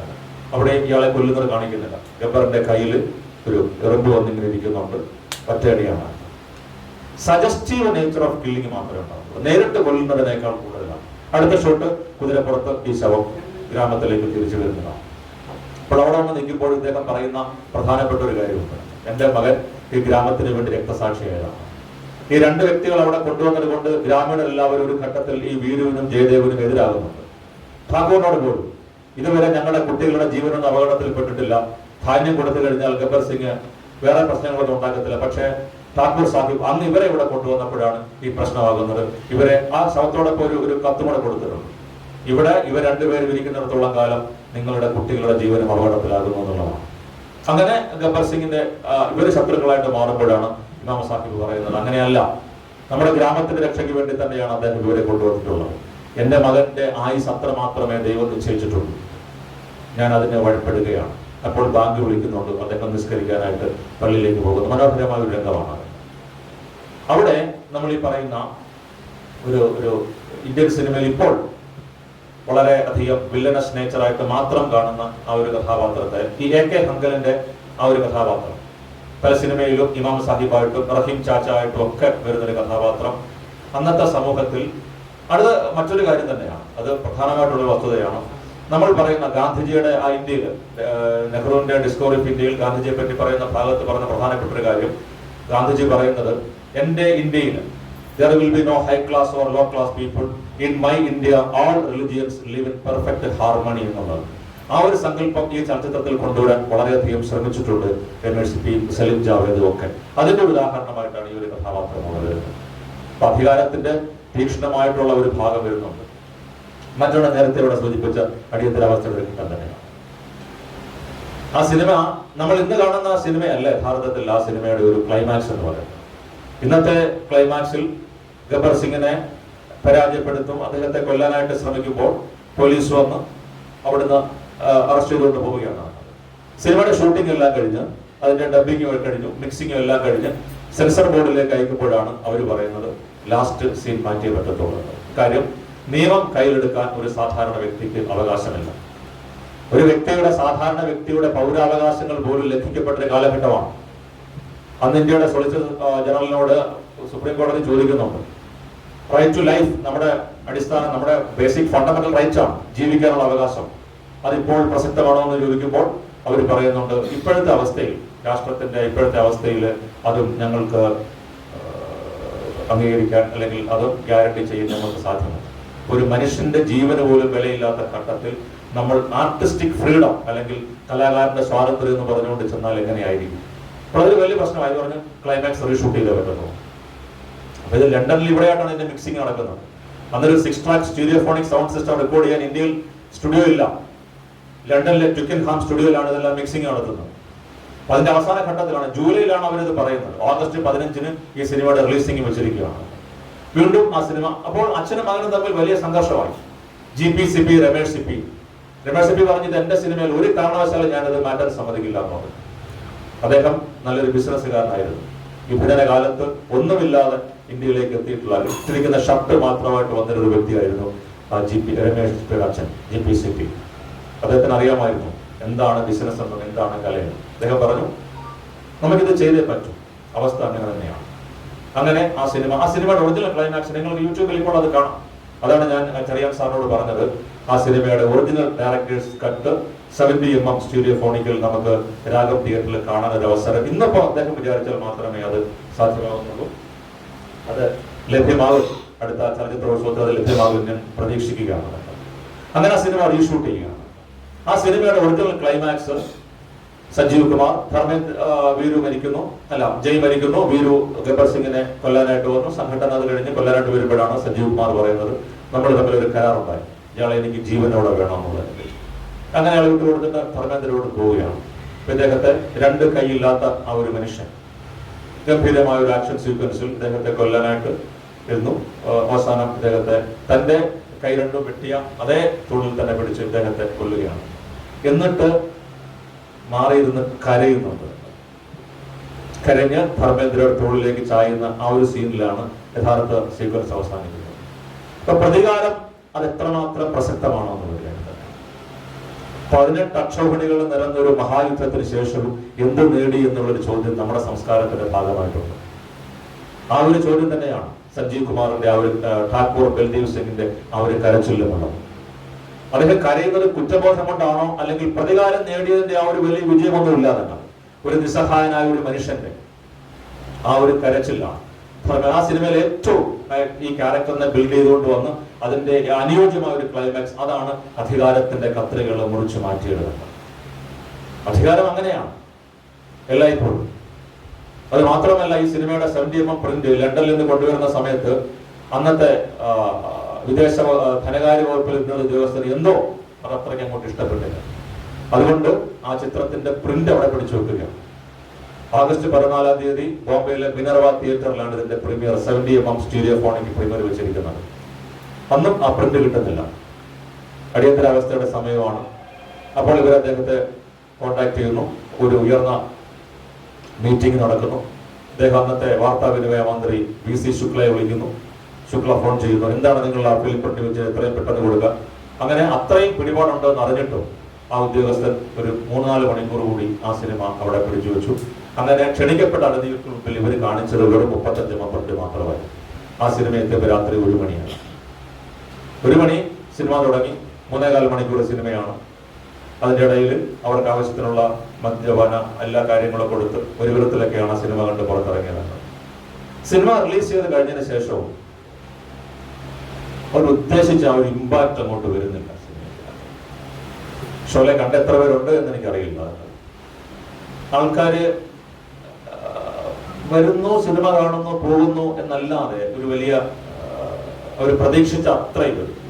കാര്യം സിനിമയുടെ അന്നത്തെ നിർമ്മാണ ചെലവ് 3 കോടി രൂപയാണ്.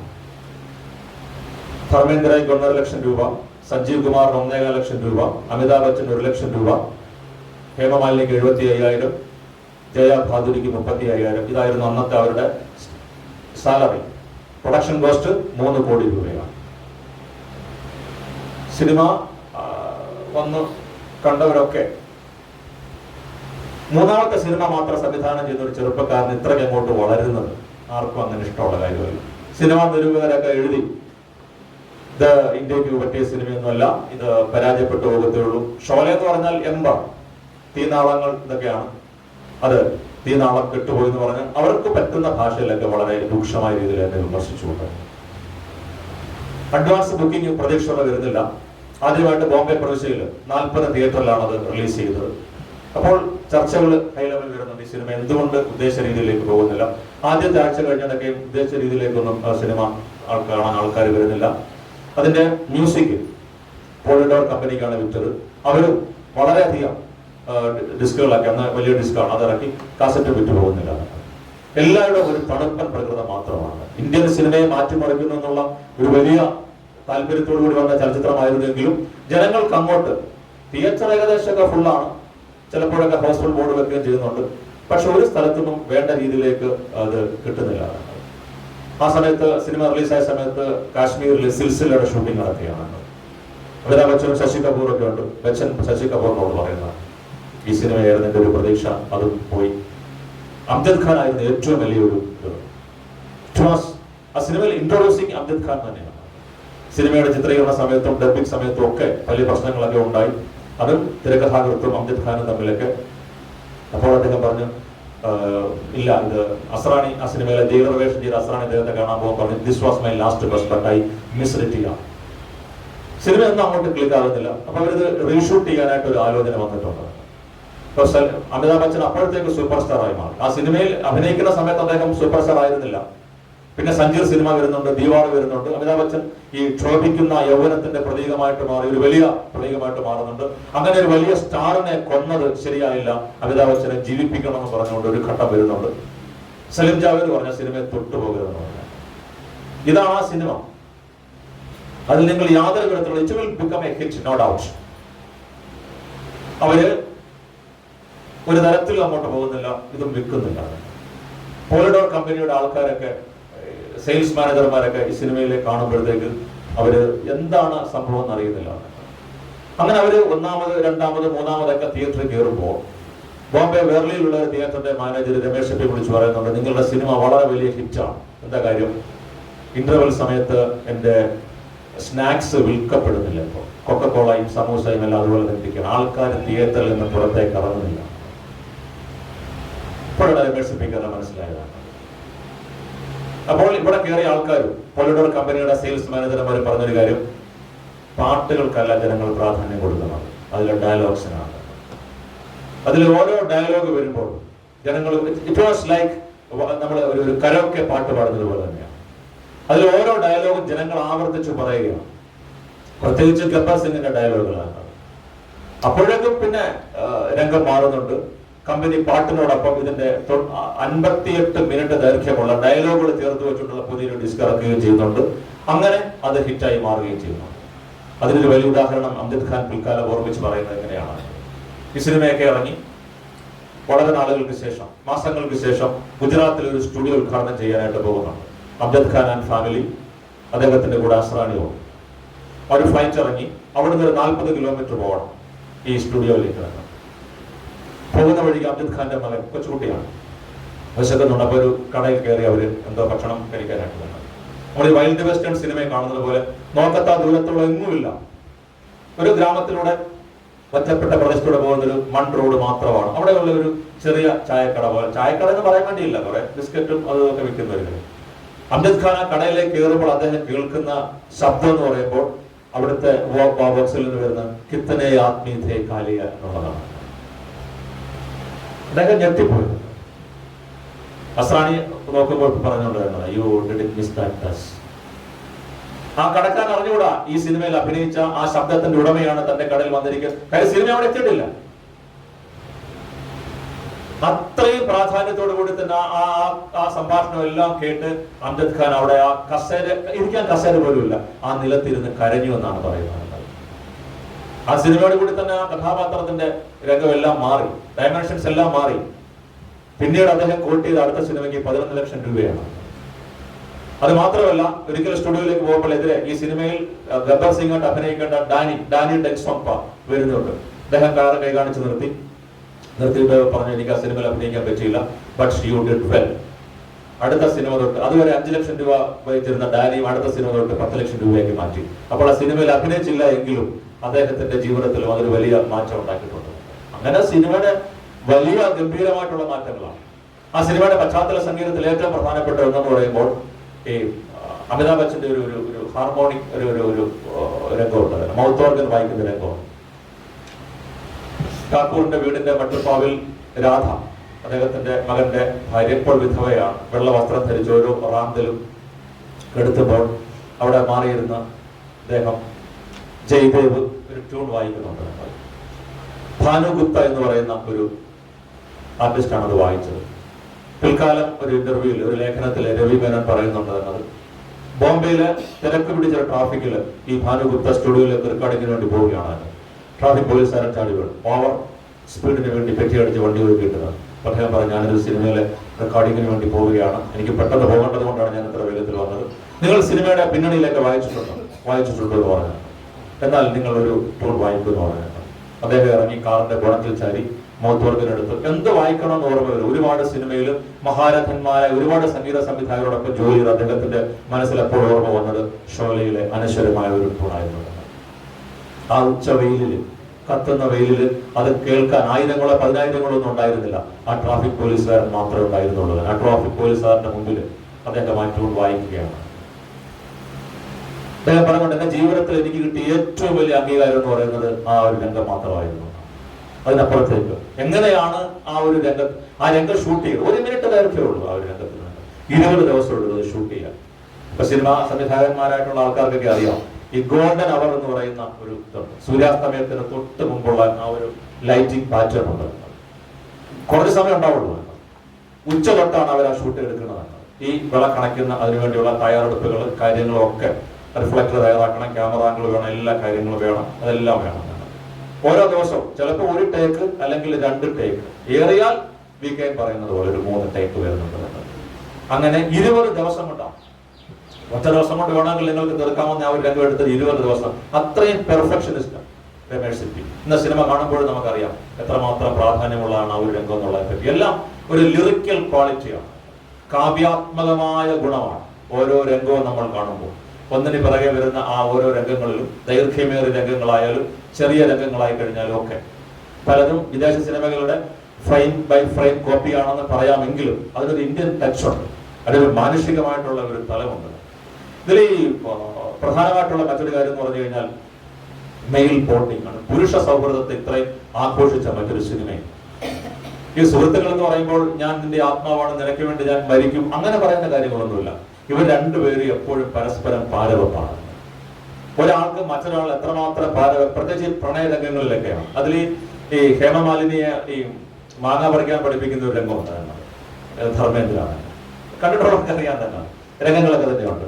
അവിടെ അവസാനം അമിതാഭ് ബച്ചൻ അതെടുത്തിട്ടാണ് അത് ചെയ്യുന്നത്. പിന്നീട് ക്ഷേത്രത്തിൽ ഹേമമാലിനി വന്ന് വിവാഹം നടക്കുന്നില്ല, മൗസി ഇങ്ങനെ അമ്മായി ഇങ്ങനെ പറയുന്നുണ്ട്, അപ്പൊ എനിക്ക് വിവാഹം കഴിക്കാൻ ഒരു അനുയോജ്യനായിട്ടുള്ള വരനെ വേണമെന്ന് പറയുമ്പോൾ ആ വിഗ്രഹത്തിന്റെ പിറയിൽ നിന്ന് ധർമ്മേന്ദ്ര ഒരു ചെറുപ്പക്കാരനുണ്ട്, അവൻ നിന്നെ കല്യാണം കഴിക്കാൻ ആഗ്രഹിക്കുന്നു, അവൻ പറയുന്നത് തന്നെ കേൾക്കണം. അയ്യോ ഭഗവാനെ, അങ്ങ് എന്റെ പ്രാർത്ഥന ഇത്രയും കേട്ടോ എന്നിരിക്കുമ്പോൾ അമിതാഭ് ബച്ചൻ അവരെ വിളിച്ചോണ്ട് വന്ന് നേരെ പുറകിൽ കൊണ്ടുപോയി ഈ രംഗം കാണിക്കുകയും ചെയ്യുന്നു. ഇതിൽ മനോഹരമായ മറ്റൊരു രംഗമാണ് ഈ കല്യാണാലോചന. ധർമ്മേന്ദ്ര പറയുന്നത് നീ എന്ത് സുഹൃത്താണ്, എനിക്ക് വേണ്ടി കല്യാണം ആലോചിക്കാനായിട്ട് മൗസി എടുത്ത് പോയി പറയണമെന്ന് പറയും. അത് യഥാർത്ഥത്തിൽ നടന്ന സംഭവമാണ്. ആ ഡയലോഗുകളൊക്കെ നടന്നതാണ്. സലിം ജാവേദ് കൂട്ടുകെട്ടതിൽ സീത और ഗീത സിനിമയുടെ സമയത്ത് ജാവേദ് അക്തറിന് അന്നത്തെ നടിയായിട്ടുള്ള ഹീര ഇറാനിയുമായിട്ട് പ്രണയമാണ്. അപ്പൊ അവരുടെ അമ്മ കൂടെ ഉള്ളത്. അവരുടെ അമ്മയെടുത്ത് പോയി പറയണമെന്ന് ഏൽപ്പിച്ചത് സലിം ഖാനെയാണ്. സലിം ഖാൻ പറഞ്ഞ അതേ ഡയലോഗുകൾ തന്നെയാണ് സിനിമയിലുള്ളത്. അതിലത്തെ ഡയലോഗ് വിരു കുറെ സമ്പാദിച്ചിട്ടുണ്ടാകുമല്ലോ എന്ന് ചോദിക്കുമ്പോൾ ജയ് പറയുന്നുണ്ട്, കല്യാണം കഴിച്ചതിന് ശേഷം സമ്പാദിക്കാനായിട്ട് തുടങ്ങണം. അപ്പൊ ഇതൊന്നും സമ്പാദിച്ചിട്ടില്ലേ? ഇല്ല, കിട്ടുന്ന കാശൊക്കെ വെച്ചവൻ ചീട്ട് കളിക്കുന്ന ചീട്ടുകളിലുണ്ടോ? അതാണ് എപ്പോഴൊന്നുമില്ല, മദ്യവെക്കുമ്പോൾ മാത്രമേ ഉള്ളൂ ചീട്ട്. മദ്യപാനം ഉണ്ടോ? അതിപ്പോ ചീട്ട് കളിച്ച് പൈസയൊക്കെ പോകുമ്പോ മദ്യവെച്ചിട്ട് പിന്നെ പെൺകുട്ടികളെടുത്തേ കൂടെ നൗട്ടാക്കി എന്നാ പറയുക, നർത്തകിമാരെ ഗണികളെടുത്ത് അതുകൊണ്ട് എപ്പോഴും ഇല്ല, ഇങ്ങനെയുള്ള സമയത്ത് മാത്രമേ ഉള്ളൂ. ഈ സംഭവം യഥാർത്ഥത്തിൽ നടന്നതാണ്. ഈ സിനിമയെ പറ്റി അനുപമ ചോപ്രയുടെ മനോഹരമായ ഒരു പുസ്തകത്തിൽ Sholay the making of A classical ഈ രംഗം പറയുന്നുണ്ട്.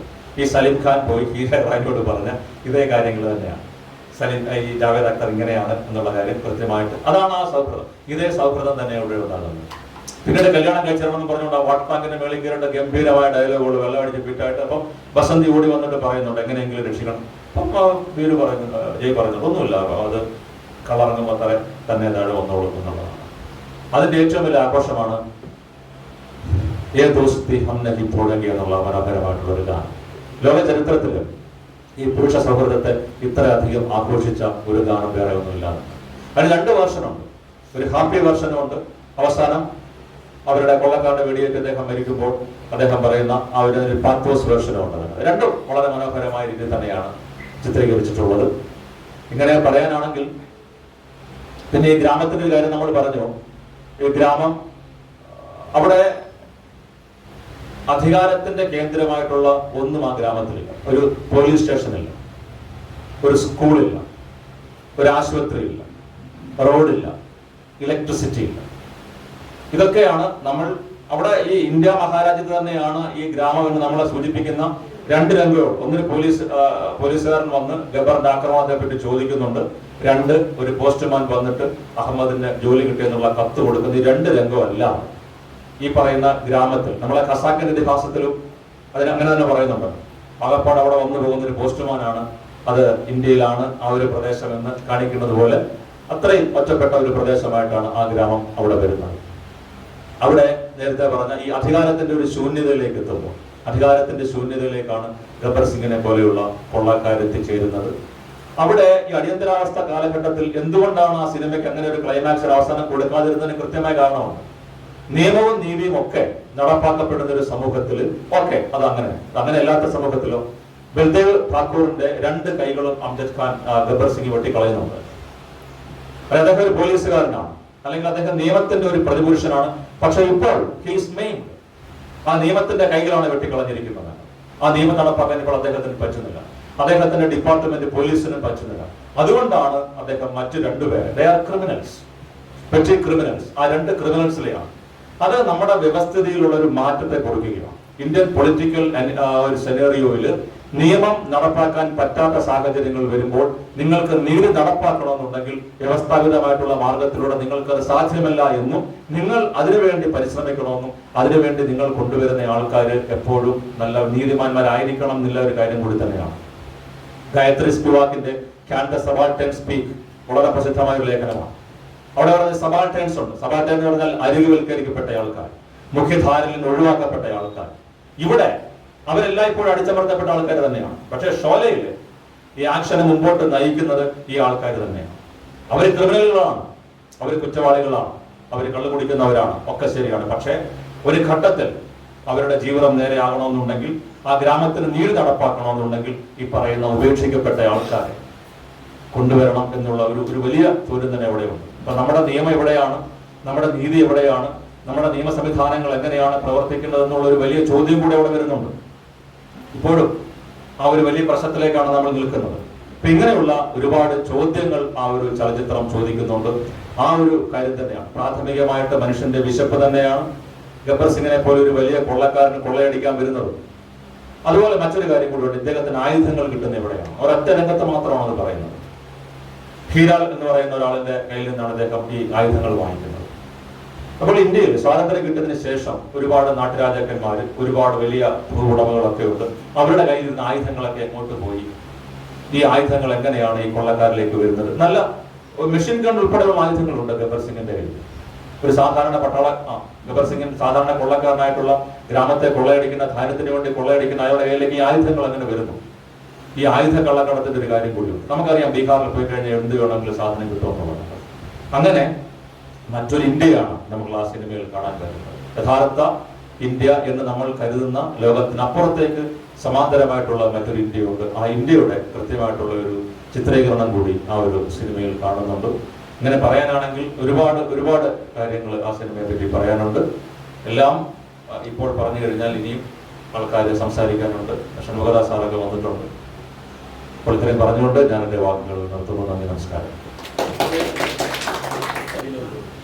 ഈ പടം ഇങ്ങനെ ഹിറ്റായ ആ പ്രോസസ് എന്ന് പറഞ്ഞതല്ല. പിന്നെ ഒരു കാര്യം കൂടിയുണ്ട്, വേറെ കാര്യം ചോദിക്കാണെന്ന് പറഞ്ഞാൽ ഈ ഷോലയ്ക്ക് ശേഷം തോന്നുന്നു ഇന്ത്യൻ സിനിമയില്, നമ്മുടെ മലയാള സിനിമയിൽ ഈ ഡയലോഗുകൾ, ഓർണാത്മകമായ ഡയലോഗുകൾ വന്നത് അത് ഷോലയ്ക്ക് ഈ ഡയലോഗുകളുടെ ശേഷമാണ് തോന്നുന്നു. പാട്ട് പോലെ തന്നെ നമ്മുടെ ഇപ്പൊ ഇങ്ങനെ എടുക്കുകയാണെങ്കിൽ സുരേഷ് ഗോപിയുടെ പല പടങ്ങൾ, പിന്നെ മോഹൻലാലിന്റെ പ്രശാന്താണ് രാജാവിന്റെ പല എല്ലാ ഡയലോഗുകളും അങ്ങനെ അതിന് മുമ്പുണ്ടോ? അങ്ങനെ ഒരു ഇത് കൂടി ഇല്ലേ ശരിക്കും? എല്ലാം പറയണ്ടെന്ന് കരുതി കുറച്ചെങ്കിലും ബാക്കി വെക്കണമെന്നുള്ളത് കൊണ്ട് പറഞ്ഞൊരു കാര്യമാണ്. ഇപ്പൊ ഷോലെ റിലീസ് ചെയ്യുന്ന ആ ഒരു ഘട്ടം, അതിനെപ്പറ്റി ഞാൻ പറഞ്ഞു. ആദ്യത്തെ 2 ആഴ്ച ഉണ്ടായ സംഭവങ്ങളെ പറ്റി സൂചിപ്പിച്ചു. നമുക്ക് ഷൂട്ടിങ്ങിന്റെ അവസാന ദിവസങ്ങളിലേക്ക് പോകാം. 1974 ഈ സിനിമയുടെ ബാംഗ്ലൂരിലെ ഷൂട്ടിംഗ്, ബാംഗ്ലൂരിലെ രാമനഗരത്തിലെ ഷൂട്ടിംഗ് എല്ലാം കഴിഞ്ഞു. അന്ന് ബാംഗ്ലൂരില് ഡൊളോറസ് പെരേര എന്നുള്ളൊരു ആംഗ്ലോ ഇന്ത്യൻ വനിതയുണ്ട്. അവർ ഈ ചീട്ട് നോക്ക്, മലയാള സിനിമയിൽ ഒരു കാർഡ് നോക്കുന്ന ആളുണ്ടായിരുന്നല്ലോ, ഓര കാർഡ്, അതിനേക്കാൾ പ്രസിദ്ധി ആർജിച്ച ഒരു സ്ത്രീ ആയിരുന്നു ഈ ഡൊളോറസ് പെരേര. മധ്യവയസ്കയായിട്ടുള്ള ഒരു ആംഗ്ലോ ഇന്ത്യൻ സ്ത്രീയാണ്. സിനിമയുടെ ഷൂട്ടിംഗ് എല്ലാം കഴിഞ്ഞൊരു വൈകുന്നേരം 3 പേര് ഇവരെ കാണാൻ ചെല്ലുന്നുണ്ട്. ഒന്നൊരു നീളം കുറഞ്ഞ ഒരു ചെറുപ്പക്കാരൻ, മറ്റേത് ഇത്തിരി നീളവും തടിയൊക്കെയുള്ള, കുളിച്ചിട്ട് 2 ആഴ്ചയായി എന്ന് തോന്നുന്ന വിധത്തിലുള്ള ഒരു ആളും, പിന്നെ സുന്ദരിയായ ഒരു യുവതിയും കൂടാണ് ഇവരെ കാണാൻ ചെല്ലുന്നത്. കണ്ടു, കാര്യങ്ങളൊക്കെ പറഞ്ഞ് ചീട്ടൊക്കെ നോക്കി. അവർ പറഞ്ഞതുപോലെ സിനിമ എടുക്കുന്നുണ്ട്, എങ്ങനെയാണ് അതിന്റെ ഭാവി എന്നുള്ളൊരു കാര്യം നോക്കിയപ്പോൾ അവർ ചീട്ട് നോക്കിയിട്ട് പറഞ്ഞത്, ഈ നടനെ ചൂണ്ടിട്ട് പറഞ്ഞത്, you are going to be on the top of the film. സംവിധായകൻ നോക്കിയിട്ട് പറഞ്ഞു, this film is going to run for years. ഈ സിനിമ വർഷങ്ങളോളം ഓടും. ബോംബെയിലെ മിനർവ തിയേറ്ററിൽ 5 വർഷത്തിൽ കൂടുതലായിട്ട് ഈ സിനിമ ഓടി. 240ാമത്തെ ആഴ്ചയും അത് ഹൗസ്ഫുൾ ആയിരുന്നു എന്നുള്ളതാണ് എന്റെ ഏറ്റവും വലിയ കാര്യം. ഇപ്പൊ ബോംബെയിലെ മഴയൊക്കെ നമുക്കറിയാം. ഒരു ഘട്ടത്തില് ഈ മിനർവ തിയേറ്ററിലെ ബുക്കിംഗ് അതിന്റെ സീനിയർ മാനേജർ രാവിലെ 8 മണി തൊട്ട് രാത്രി 8 മണി വരെയാണ് ഇതിന്റെ ബുക്കിംഗ് എന്ന് പറയുന്നത്. ആ ബുക്കിങ്ങിന്റെ സമയത്ത് അദ്ദേഹത്തിന് വീട്ടിൽ പോകാൻ പറ്റാതെ, മിനർവ എന്ന് പറയുമ്പോൾ പ്രൈഡ് ഓഫ് ബോംബെ എന്നറിയപ്പെടുന്നതാണ്. അതിന്റെ മുകളിൽ ഒരു 2 മുറി ഫ്ലാറ്റ് ഉണ്ട്. അദ്ദേഹം കുടുംബത്തോടെ വീട്ടിലേക്ക് പോകാൻ പറ്റുന്നില്ല. ഇതിന്റെ ക്യൂ ഏതാണ്ട് 1 കിലോമീറ്ററോളം നീരുന്നു. ആ സ്റ്റോപ്പിന് ഷോലെ സ്റ്റോപ്പ് എന്ന പേരിടുകയും ചെയ്യുന്നുണ്ട്. പിന്നെ മറ്റൊരു തിയേറ്റർ എക്സൽസിയർ തിയേറ്റർ ആണ് ബോംബെയിലുള്ളത്. അവിടുന്ന് പറഞ്ഞതുപോലെയാണ്. ഇപ്പൊ ബോംബെയിൽ ഇപ്പൊ മഴയുടെ ഘട്ടത്തിൽ മിനർവ തിയേറ്ററിന്റെ ഫ്രണ്ടിലുള്ള സ്ഥലമെല്ലാം വെള്ളത്തിലായി. അതിന്റെ ഈ ലോബിയിൽ വരെ വെള്ളം കയറി. അപ്പോഴും ആൾക്കാർ ഷൂസൊക്കെ ഊരി, പാൻസൊക്കെ മുടങ്ങി ടിക്കറ്റ് എടുത്ത് തിയേറ്ററിൽ പോയിരുന്ന് ഈ പറയുന്നത് പോലെ നേരത്തെ സാറ് പറഞ്ഞതുപോലെ ഓരോ രംഗം വരുമ്പോൾ അത്രയധികമാണ്. അപ്പൊ ആദ്യ സമയത്ത് ഈ സിനിമ കണ്ടിട്ട് ആൾക്കാർ പോയത് അവരുടെ ആ സിനിമ ഒറ്റ സ്ട്രെച്ചിൽ നമ്മൾ കാണുമ്പോൾ, ഇപ്പോഴും ഞാൻ ആ സിനിമയെ പറ്റി ഇങ്ങനെ ഒരു പ്രഭാഷണം ഉണ്ടെന്ന് പറഞ്ഞപ്പോൾ എന്റെ കൂടെ വർക്ക് ചെയ്യുന്ന ടീച്ചർ പറഞ്ഞാണ്, അയ്യോ സിനിമ കണ്ട് കരഞ്ഞിട്ട് എനിക്ക് വയ്യാതായിരുന്നു. അത്രയും തീവ്രമായ ഫീലിങ്സ് ആണ്. ഇപ്പൊ നമ്മൾ പഥേർ പഞ്ചാലിയില് ദുർഗയുടെ മരണം സാറ് എഴുതിയത് ഞാൻ ക്ലാസ്സിൽ പഠിപ്പിച്ചിട്ടുണ്ട്. ഷൺമുഖദാസ് സാറിനെ പറ്റി എഴുതിയത് പ്ലസ് 1 ക്ലാസ്സിൽ ഞാൻ പഠിപ്പിച്ചിട്ടുണ്ട്. അപ്പോൾ അത് നമ്മൾ പറയാം നിഷ്കളങ്കമായ ഒരു മഴ നനഞ്ഞ് പനി പിടിച്ചുള്ളൊരു മരണമാണ്. പിന്നെ അതിന്റെ ഒരു ഇന്ത്യൻ ഗ്രാമങ്ങളുടെ ദാരിദ്ര്യം അത് ഞാൻ നേരത്തെ സൂചിപ്പിച്ചു തന്നെ. ഇവിടെയും ബേസിക്കലി സംഭവങ്ങൾ അത് തന്നെയാണ്, പക്ഷെ ഒരു എപ്പിക് സ്കെയിലിൽ എടുത്തിരിക്കുന്നു എന്നുള്ളതാണ്. നിങ്ങൾ പണം മുടക്കുക. ആ സിനിമയുടെ ഓരോ ഫ്രെയിമിന്റെ എന്ന് പറഞ്ഞു കഴിഞ്ഞാൽ ഡേവിഡ് ലീന്റെ സിനിമകളുണ്ട്. ഡേവിഡ് ലീന്റെ സിനിമകൾ എന്ന് പറയുമ്പോൾ ഈ ഫ്രെയിമിന്റെ നമ്മൾ ഈ സ്പെക്ടാക്കിൾ ഫ്ലാംബോയന്റ് എന്ന വാക്കുകളുടെ ഒക്കെ അർത്ഥം എന്താണെന്ന് അറിയണമെന്നുണ്ടെങ്കിൽ ഡേവിഡ് ലീൻ സിനിമകൾ കാണും. അങ്ങനെ കാണാൻ ഇന്നും നിങ്ങൾക്ക് കാണാൻ പറ്റുന്ന സിനിമകൾ തന്നെ ആ ഒരു സിനിമ തന്നെയാണ് ഷോലെ. ആ ഷോലയിലെ ഷമ സാർ പറഞ്ഞത് വളരെ കറക്റ്റാണ്. ഈ സിനിമയെ പറ്റി ഞാനത് എന്റെ ആദ്യത്തെ അതിൽ പറയാതിരുന്നുകൊണ്ടാണ് കംപ്ലീറ്റ് കോപ്പിയാണ് ഈ സിനിമ എന്ന് പറഞ്ഞാൽ. ഫ്രെയിം ബൈ ഫ്രെയിം ഓരോ സിനിമയുടെ ആണെന്ന് എനിക്ക് പറയാൻ പറ്റും. The mother of all western movies എന്ന് പറയുന്നത് കുറോസോവയുടെ 7 സമുറായി തന്നെയാണ്. പിന്നെ അത് അമേരിക്കയിൽ ദ മാഗ്നിഫിസന്റ് 7 എന്ന രീതിയിലേക്ക് മാറി. പിന്നെ ജോൺ ഫോർഡിന്റെ ക്ലാസിക് സെർച്ചേഴ്സ് പോലെയുള്ള സിനിമകൾ വരുന്നുണ്ട് ഈ സിനിമയിൽ. ഈ ഓരോ രംഗവും ഇപ്പൊ നമ്മള് പിന്നെ സെർജിയോ ലിയോൺ സിനിമ തന്നെയാണത്, ആ വൈൽഡ് വെസ്റ്റ് സിനിമകൾ തന്നെയാണ്. ഇതിലെ ആ ട്രെയിൻ വന്നു നിൽക്കുന്ന സീക്വൻസുകൾ, വൺസ് അപ്പോൺ എ ടൈമിന്റെ വെസ്റ്റ് എന്ന് പറയുന്ന അദ്ദേഹത്തിന്റെ സിനിമ തുടങ്ങുന്ന ആ സീക്വൻസിലാണ്. ഹാർമോണിക്ക ഫ്രം അവിടെ തന്നെയാണ്. ആ സിനിമയിലാണ് ഈ ആ ഒരു കുടുംബത്തെ ഈ ഓയിൽ റിച്ച് ആയിട്ടുള്ള പ്രദേശത്ത് താമസിക്കുന്ന ആൾക്കാരെ കുടിയൊഴിപ്പിക്കാൻ വേണ്ടി അവർ വരും. അവർ പോകാത്തപ്പോൾ ഒരു കുടുംബത്തെ ചെയ്യുന്ന ആ ഒരു സീക്വൻസ്, ആ ഒരു കൊലപാതകം തന്നെയാണ് നമ്മുടെ ഈ ഗബ്ബർ സിംഗ് അതേ ഈ താക്കൂറിന്റെ കുടുംബത്തെ കൊല്ലുന്നത്. രണ്ടും ഇതാണ്. പക്ഷെ ആ രണ്ട് സിനിമകളും തമ്മിൽ കാണുമ്പോൾ, രണ്ട് ആ രംഗങ്ങളും തമ്മിൽ കാണുമ്പോഴാണ് എത്ര മനോഹരമായിട്ടാണ് രമേഷ് സിപ്പി അത് എടുത്തു വെച്ചിരിക്കുന്നത് അറിയാൻ വേണ്ടി തന്നെ. ഈ ഓരോ സീനും ആദ്യം രംഗം നിങ്ങൾ ആ സിനിമ കാണുമ്പോൾ അംജദ് ഖാൻ വരുന്ന ആ ഒരു പശ്ചാത്തലത്തിന്റെ ബാക്ക്ഗ്രൗണ്ട് മൊത്തം ഈ മേഘങ്ങൾ മൂടി നിൽക്കുന്ന അവസ്ഥയാണ്. പിന്നത്തെ ഷോട്ടുകൾ കാണുമ്പോൾ കംപ്ലീറ്റ് വെയിലാണ്. കാര്യം അന്നത്തെ ദിവസം അതായതുകൊണ്ട് പിന്നെ അവർ ദിവസങ്ങളോളം കാത്തു അതേ സീക്വൻസുകൾ തന്നെ കിട്ടിയില്ല.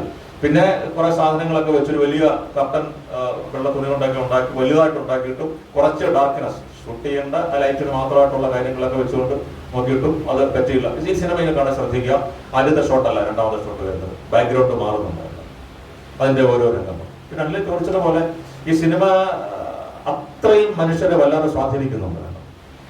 അതിൽ പ്രണയമുണ്ട്, മരണമുണ്ട്. അതിൽ അവസാനം ഈ വീരു രാധയും തമ്മിലുള്ള ഒരു പ്രണയം മുട്ടിട്ട് ഘട്ടത്തിലാണ് വീരു മരിക്കുന്നത്. അപ്പം ഈ സഞ്ജീവ് കുമാർ സംവിധാനോട് ചോദിക്കുന്നുണ്ട്, ഞാൻ അവളെ കെട്ടിപ്പിടിച്ചൊന്ന് ആശ്വസിപ്പിച്ചോട്ടെന്ന് ചോദിക്കുന്നു. He forgot that he has lost his 2 arms. തന്റെ 2 കൈകളും നഷ്ടപ്പെട്ടു പോയി എന്നുള്ളൊരു കാര്യം കൂടി അദ്ദേഹം മറന്നു പോയിട്ടുണ്ട്. അത്ര തീവ്രമായിട്ടാണ്. അതും ആ സിനിമയുടെ മറ്റൊരു രംഗമാണ്. ഈ വയലൻസ് എന്ന് പറഞ്ഞു കഴിഞ്ഞാൽ ഇപ്പൊ നമ്മള്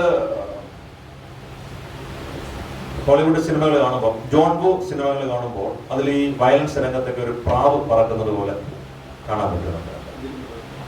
അതിൽ ഈ ആക്ഷൻ സീക്വൻസിലൊക്കെ അതിനെ ഒരു അതുപോലെ ക്വിന്റൻ ടാരന്റിനോയുടെ സിനിമകൾ ഈ വയലൻസ് എന്ന് പറഞ്ഞു കഴിഞ്ഞാൽ വെറും വയലൻസ് അല്ല, അതിനെ ഒരു സൗന്ദര്യാത്മകമായിട്ട് ചിത്രീകരിക്കുക എന്നുള്ളതാണ്.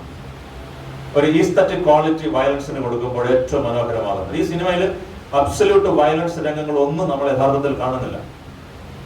ഈ ഗബ്ബർ സിംഗ് അദ്ദേഹത്തിന്റെ ഈ ഠാക്കൂറിന്റെ കുടുംബത്തെ കൊന്നിട്ട് അദ്ദേഹം ഇവരെ പ്രതികാരം ചെയ്യാനായിട്ട് ഇങ്ങനെ വരുമ്പോൾ അദ്ദേഹത്തെ പിടിച്ച് 2 കൈയിലും കെട്ടിയിട്ടിട്ട് ഠാക്കൂർ ഇയാളെ വീണ്ടും അടിക്കുന്നുണ്ട്. അടിച്ച് മുഖത്ത് തുപ്പും എന്നങ്ങനെയാണ് ഇയാളെ അവിടെ പിടിച്ച് കെട്ടാൻ പറയുന്നത്. എന്നിട്ട് ഒരു കയ്യിലൊരു വാളുണ്ട്, ഇടത്തെ കയ്യിൽ വേറെ എന്തോ അത് കുടഞ്ഞു കളഞ്ഞിട്ട് മറ്റേ ആളുടെ ഒരു വാള് വാങ്ങിക്കുന്നുണ്ട്. അയാളെ കൊടുക്കുന്നത് ഈ രാജാക്കന്മാർക്കൊക്കെ നമ്മൾ കൊടുക്കുകയാണ്. അതുപോലെ 2 കൈ കൊണ്ടുമാണ് ഗബ്ബർ സിംഗിന് ആ വാള് കൈമാറുന്നത്. അപ്പൊ നമ്മൾ നേരത്തെ പറഞ്ഞ ആ ഒരു ജാതി ശ്രേണിയുടെ അധികാര ഘടനയുടെ അവർക്ക് ഇതിന്റെ തിയറട്ടിക്കൽ ഒന്നും അറിഞ്ഞുകൂടാ. ഒരു കൊള്ളക്കാരനല്ല അത് ഇന്ത്യ കണ്ട എക്കാലത്തെയും വലിയ വില്ലനായിട്ട് അദ്ദേഹം മാറുന്നതിന്റെ ഒരു ഈ സോഷ്യോളജിക്കൽ സ്റ്റഡി നടത്തുമ്പോഴാണ് നമുക്കത് മനസ്സിലാകുന്നത്. അത് കൊണ്ടുകൊടുത്തു. അദ്ദേഹം പുറകിൽ വന്നു നിന്നിട്ട് ഠാക്കൂർ ഒരിക്കലും അദ്ദേഹത്തെ ചീത്ത വിളിക്കുന്നത് ഠാക്കൂർ തന്നെയാണ് വിളിക്കുന്നത്. അംജദ് ഖാന്റെ കഥാപാത്രം ഒരു ഠാക്കൂർ തന്നെയാണ്. രണ്ട് ഠാക്കൂർമാർ തമ്മിലുള്ള പോരാട്ടമാണ്. അപ്പൊ അദ്ദേഹത്തെ പുറകിൽ നിന്നുകൊണ്ട് മുച്ചേ അപ്പോ ഹാ ദോ എന്ന് പറഞ്ഞുകൊണ്ട് രണ്ട് കൈ കൊണ്ട് ഈ വെട്ടിക്കളയുന്ന കൈ മുറിയുന്ന കാണിക്കുന്നില്ല. പിന്നെ അടുത്ത ഷോട്ട് എന്ന് പറയുമ്പോൾ അവിടെ അദ്ദേഹത്തിന്റെ ആ ഒരു ഷാള് പോയിട്ട് ഇതാണ്. അതാണ് നമ്മൾ നേരത്തെ പറഞ്ഞ സജസ്റ്റീവ്നെസ് എന്ന് പറയുന്നത്. അന്ന് വരെ ഇന്ത്യൻ സിനിമയിൽ ഇല്ലാത്തൊരു കാര്യം തന്നെയായിരുന്നു ഈ സജസ്റ്റീവ്നെസ് എന്ന് പറയുമ്പോൾ. വയലൻസ് നിങ്ങൾ എത്രമാത്രം കാണുന്നു, ഗോറിനെസ് ഇപ്പൊ മാർക്കോയിലൊക്കെ എന്ന് പറഞ്ഞു കഴിഞ്ഞാൽ, അല്ലെങ്കിൽ ടറന്റീനോയുടെ സിനിമകളൊക്കെ എന്ന് പറയുമ്പോൾ തന്നെ രക്തത്തിന്റെ ആറാട്ടാണ്. അത് ഒരു ഇതില്ല, നമ്മൾ ജ്യൂസ് അടിക്കുന്ന പോലെ തന്നെയാണ്. ഇവിടെ അതൊന്നുമില്ല. ആകപ്പാടെ ഉള്ളത് അമിതാഭ് ബച്ചൻ അവസാനം വെടികൊണ്ട് വീഴുന്ന പുറത്തൊരു ബുള്ളറ്റുണ്ട്. ആദ്യത്തെ ഓപ്പണിംഗ് സീക്വൻസിൽ, ആ ട്രെയിൻ സീക്വൻസിൽ സഞ്ജീവ് കുമാർ നയിക്കുന്ന വെടിയുണ്ട്. ഇത് രണ്ടും അല്ലാതെ വേറെ ഒരു രംഗത്ത് നിങ്ങൾക്ക് രക്തം, പിന്നെ ബസന്തിയുടെ ഡാൻസിന്റെ ആ സമയത്ത് ഈ കുപ്പി എറിഞ്ഞു കൊടുക്കുമ്പോൾ ഉള്ള ആ ഒരു കാര്യമല്ലാതെ, രണ്ടു രംഗമല്ലാതെ പിന്നെ ഈ ബ്ലഡ് ഇല്ല. അപ്പൊ നിങ്ങൾക്കൊരു ഗോറി നേച്ചർ ആ സിനിമ കാണുമ്പോൾ വല്ലാതെ അറപ്പ് തോന്നത്തില്ല. സജസ്റ്റീവ്നെസ് ആണ്. നിങ്ങൾക്ക് എത്രമാത്രം ഇമാജിൻ ചെയ്യാവോ നിങ്ങളുടെ ഭാവനയ്ക്ക് വിട്ടു തന്നിരിക്കുകയാണ് ആ ഒരു കാര്യം തന്നെയാണ്. പിന്നെ അവർക്ക്, നമ്മൾക്ക് മനസ്സിലാക്കുന്നതിനേക്കാൾ ഉത്തരേന്ത്യക്കാർക്ക് മനസ്സിലാകുന്ന ഒരുപാട് ഭാഗങ്ങൾ അതിനകത്ത്. കുടുംബ ബന്ധങ്ങളുടെ ഒരു കാര്യം തന്നെയാണ്. പിന്നെ നേരത്തെ സൂചിപ്പിക്കാൻ ഞാൻ മനഃപൂർവ്വം അത് വിട്ടുപോയ കാര്യം തന്നെയാണ്. എങ്ങനെയാണ് സ്ത്രീകളെ അത് ചിത്രീകരിച്ചിരിക്കുന്നുള്ളതാണ്. അവര് വിധവയാണ്. അവർക്കൊരു പ്രണയം വരുമ്പോൾ അതൊരു വിപ്ലവകരമായ ഒരു കാര്യമാണ്. ഈ രാധയുടെ അച്ഛന്റെ അടുത്ത് അദ്ദേഹം പോയി പറയുന്നുണ്ട്, മറ്റേ കല്യാണം കഴിച്ചു കൊടുക്കുന്ന ഒരു കാര്യം. അദ്ദേഹം പറഞ്ഞപ്പോൾ നിങ്ങളുടെ മകളാണ്, നിങ്ങൾക്ക് എന്തുകൊണ്ടെങ്കിലും കാണാൻ നമ്മൾ. ബസന്തി ഹേമമാലിനി അവതരിപ്പിക്കുന്ന ക്യാരക്ടർ ടോക്കറ്റീവ് ആണ്. അത് എപ്പോഴും സംസാരിക്കുകയാണ്. പക്ഷെ ഒരു ഘട്ടം അവർ സ്വതന്ത്രയാണ്, അവർ സ്വന്തമായിട്ട് അധ്വാനിച്ച് ജീവിക്കുന്നു. 70-കളിൽ ഇന്ത്യൻ സ്ത്രീയാണെന്ന് ആലോചിക്കണം. പക്ഷെ ഒരു ഘട്ടം വരുമ്പോൾ അവരും ഈ മെയിൽ അല്ലെങ്കിൽ ഒരു പാട്രിയാർക്കൽ സൊസൈറ്റിയിൽ, പിതൃ കേന്ദ്രീകൃതമായ ഒരു സമൂഹത്തിൽ അവർ നിസ്സംഗയായി പോവുകയാണ്. ആ ഒരു കാര്യം കൂടി വളരെ പ്രധാനമായിട്ട് ആ സിനിമയിൽ വരുന്നുണ്ട്. പിന്നെ അതിന്റെ ഈ മേക്കിംഗ് തന്നെയാണ്. ദ്വാരക ദിപേക്ഷയുടെ ഫ്രെയിമുകൾ, അത് ഡയലോഗ് എന്ന് പറഞ്ഞു കഴിഞ്ഞാല് എല്ലാ ഡയലോഗുകളും അതിൽ ഈ അദ്ദേഹത്തിന്റെ ഡയലോഗ്, ഒരു പ്രധാനമായിട്ട് ഒരു ഡയലോഗ് ഉണ്ട് സഞ്ജീവ് കുമാറിന്റെ. എന്തുകൊണ്ടാണ് ഞങ്ങളെ തന്നെ വേണമെന്ന് പറയുമ്പോൾ അദ്ദേഹം പറയുന്നുണ്ട്, ലോഹേക്കോ കാണിക്കാൻ, ലോഹം മുറിക്കാൻ ലോഹം തന്നെ വേണം എന്നുള്ളത്. എല്ലാം പറഞ്ഞുകൊണ്ടുള്ള എല്ലാ ഡയലോഗുകളും ഒരു തവണ കണ്ടു കഴിഞ്ഞാൽ തന്നെ ആ സിനിമ കംപ്ലീറ്റ് അതിന്റെ സംഭാഷണം മനസ്സിലാകുന്ന രീതിയിൽ തന്നെയാണുള്ളത്. പിന്നെ സിനിമയുടെ കഥകൾ പിന്നീടൊക്കെ വരുമ്പോൾ രസകരമായിട്ട് ഒരുപാട് കാര്യങ്ങളൊക്കെ തന്നെയുണ്ട്. സിനിമ റിലീസായി ഒരു 5 വർഷം കഴിഞ്ഞും ധർമ്മേന്ദ്ര എപ്പോഴും പറയുന്ന ഒരു തമാശയാണ്. ഒരാൾ വിദേശത്ത് പോയിട്ട് തിരിച്ചു വന്നിട്ട് നാട്ടിൽ എന്തൊക്കെയുണ്ട് വിശേഷം, ധർമ്മേന്ദ്ര പറയുന്നു അങ്ങനെ പ്രത്യേകിച്ചൊന്നുമില്ല. Sholay is running in the theatres and Razia Sultan is being made in the studios. 8 വർഷം എടുത്ത ആ സിനിമ നിർമ്മിക്കാൻ റസിയ സുൽത്താൻ. ഇത് കഴിഞ്ഞ് വരുന്ന ധർമ്മേന്ദ്രയും ഹേമമാലിനിയും ചേർന്ന് വരുന്ന സിനിമയാണ്. അത് ഫ്ലോപ്പായി പോയതാണ്. ഇന്ത്യയിൽ അങ്ങനെ പ്രത്യേകിച്ച് വലിയ മാറ്റമൊന്നും വരുന്നില്ല എന്നുണ്ട്. പിന്നെ ധർമ്മേന്ദ്രയുടെയും ഹേമമാലിനിയുടെയും പ്രണയത്തിന്റെ ആ ഒരു ഘട്ടം മൂർത്തിമത്ഭാഗമാണ് നിൽക്കുകയാണ്. അപ്പോൾ ഈ ഷോട്ടുകൾ റിപ്പീറ്റ് ചെയ്യുമ്പോൾ ലൈറ്റ് ബോയ് ആയിട്ടുള്ള ഒരു അഡ്ജസ്റ്റ്മെന്റ് ഉണ്ട്. ഓരോ സിനിമയിലും ഈ കെട്ടിപ്പിടിക്കുന്ന രംഗത്തും ചുംബിക്കുന്ന രംഗത്തും ഒക്കെ അത് റീടേക്ക് വേണ്ടി വരാൻ വേണ്ടി അവരോട് ഒന്ന് അഡ്ജസ്റ്റ് ചെയ്യാൻ പറയും. ഒന്നുകിൽ ആ ലൈറ്റ് റിഫ്ലക്ട് ഒന്ന് മാറ്റി വെക്കുക, അല്ലെങ്കിൽ ഒന്ന് മാറ്റി വെക്കുക. ഒരു റീടേക്കിന് 100 രൂപ വെച്ച് കൊടുക്കുന്നുണ്ട്. അങ്ങനെ 2000 രൂപ വരെ ദേശം വാങ്ങിച്ചുകൊണ്ട് പോയിട്ടുള്ള ആൾക്കാരും ഉണ്ട്. പിന്നെ ധർമ്മേന്ദ്ര അക്കാലം നന്നായിട്ട് നല്ല ഫിസിക് ആണെങ്കിലും നല്ല ഇതാണ്. നമ്മുടെ ഈ കരിക്കും വെള്ളത്തിലാണ് പുള്ളിയുടെ പ്രയോഗം എന്ന് പറഞ്ഞു കഴിഞ്ഞാൽ. അങ്ങനെ ക്ലൈമാക്സ് രംഗത്ത്, അല്ല അതിനു മുമ്പ് വേറൊരു ഇതുണ്ട്. അദ്ദേഹം രാത്രിയിൽ എത്ര നന്നായിട്ട് മദ്യപിച്ചു കഴിഞ്ഞാലും രാവിലെ എഴുന്നേറ്റ് നല്ല എക്സർസൈസും ഒക്കെ തന്നെയാണ്. അപ്പൊ അന്ന് വേറൊരു സിനിമയും ബാംഗ്ലൂർ ഷൂട്ട് ചെയ്യുന്നുണ്ട്. അതിനകത്ത് അദ്ദേഹം ഒരു റോമൻ പട്ടാളക്കാരന്റെ വേഷമാണ്. റോമൻ ട്യൂണിക്, ആ വസ്ത്രം അറിയാമല്ലോ, ഇവിടെ വരെ നിൽക്കുന്നുണ്ട്. ഒരു ഷോർട്സിന്റെ അത്രയും ഭാഗമാണ്, ഓപ്പണായിട്ട് കിടക്കണം. അപ്പം ബോഡി നല്ല ഷേപ്പിലായിരിക്കണം. അപ്പൊ തലേന്ന് അടിച്ച് ഫിറ്റായിട്ട് കിടന്നു കഴിഞ്ഞാലും രാവിലെ 4 എഴുന്നേറ്റ് എക്സർസൈസ് ചെയ്യുമ്പോൾ ഒരിക്കൽ അമിതാഭ് ബച്ചൻ ചോദിച്ചായിരുന്നു നമ്മുടെ നാടൻ ഭാഷയിൽ, നിങ്ങൾക്കിത് എങ്ങനെ പറ്റുന്നുണ്ടാവുകയും ആ രീതിയിൽ അദ്ദേഹം അത് മെയിൻറ്റെയിൻ ചെയ്തുകൊണ്ട് പോകാൻ. പിന്നെ ചിലപ്പോഴൊക്കെ വെള്ളം അടിച്ചിട്ട് എഴുന്നേക്കാൻ വൈകുകയാണ്. അപ്പൊ അങ്ങനെ ഈ അതിന്റെ ഷൂട്ടിങ്ങിന് പോകുന്നതിന് വലിയ കഥയാണ്.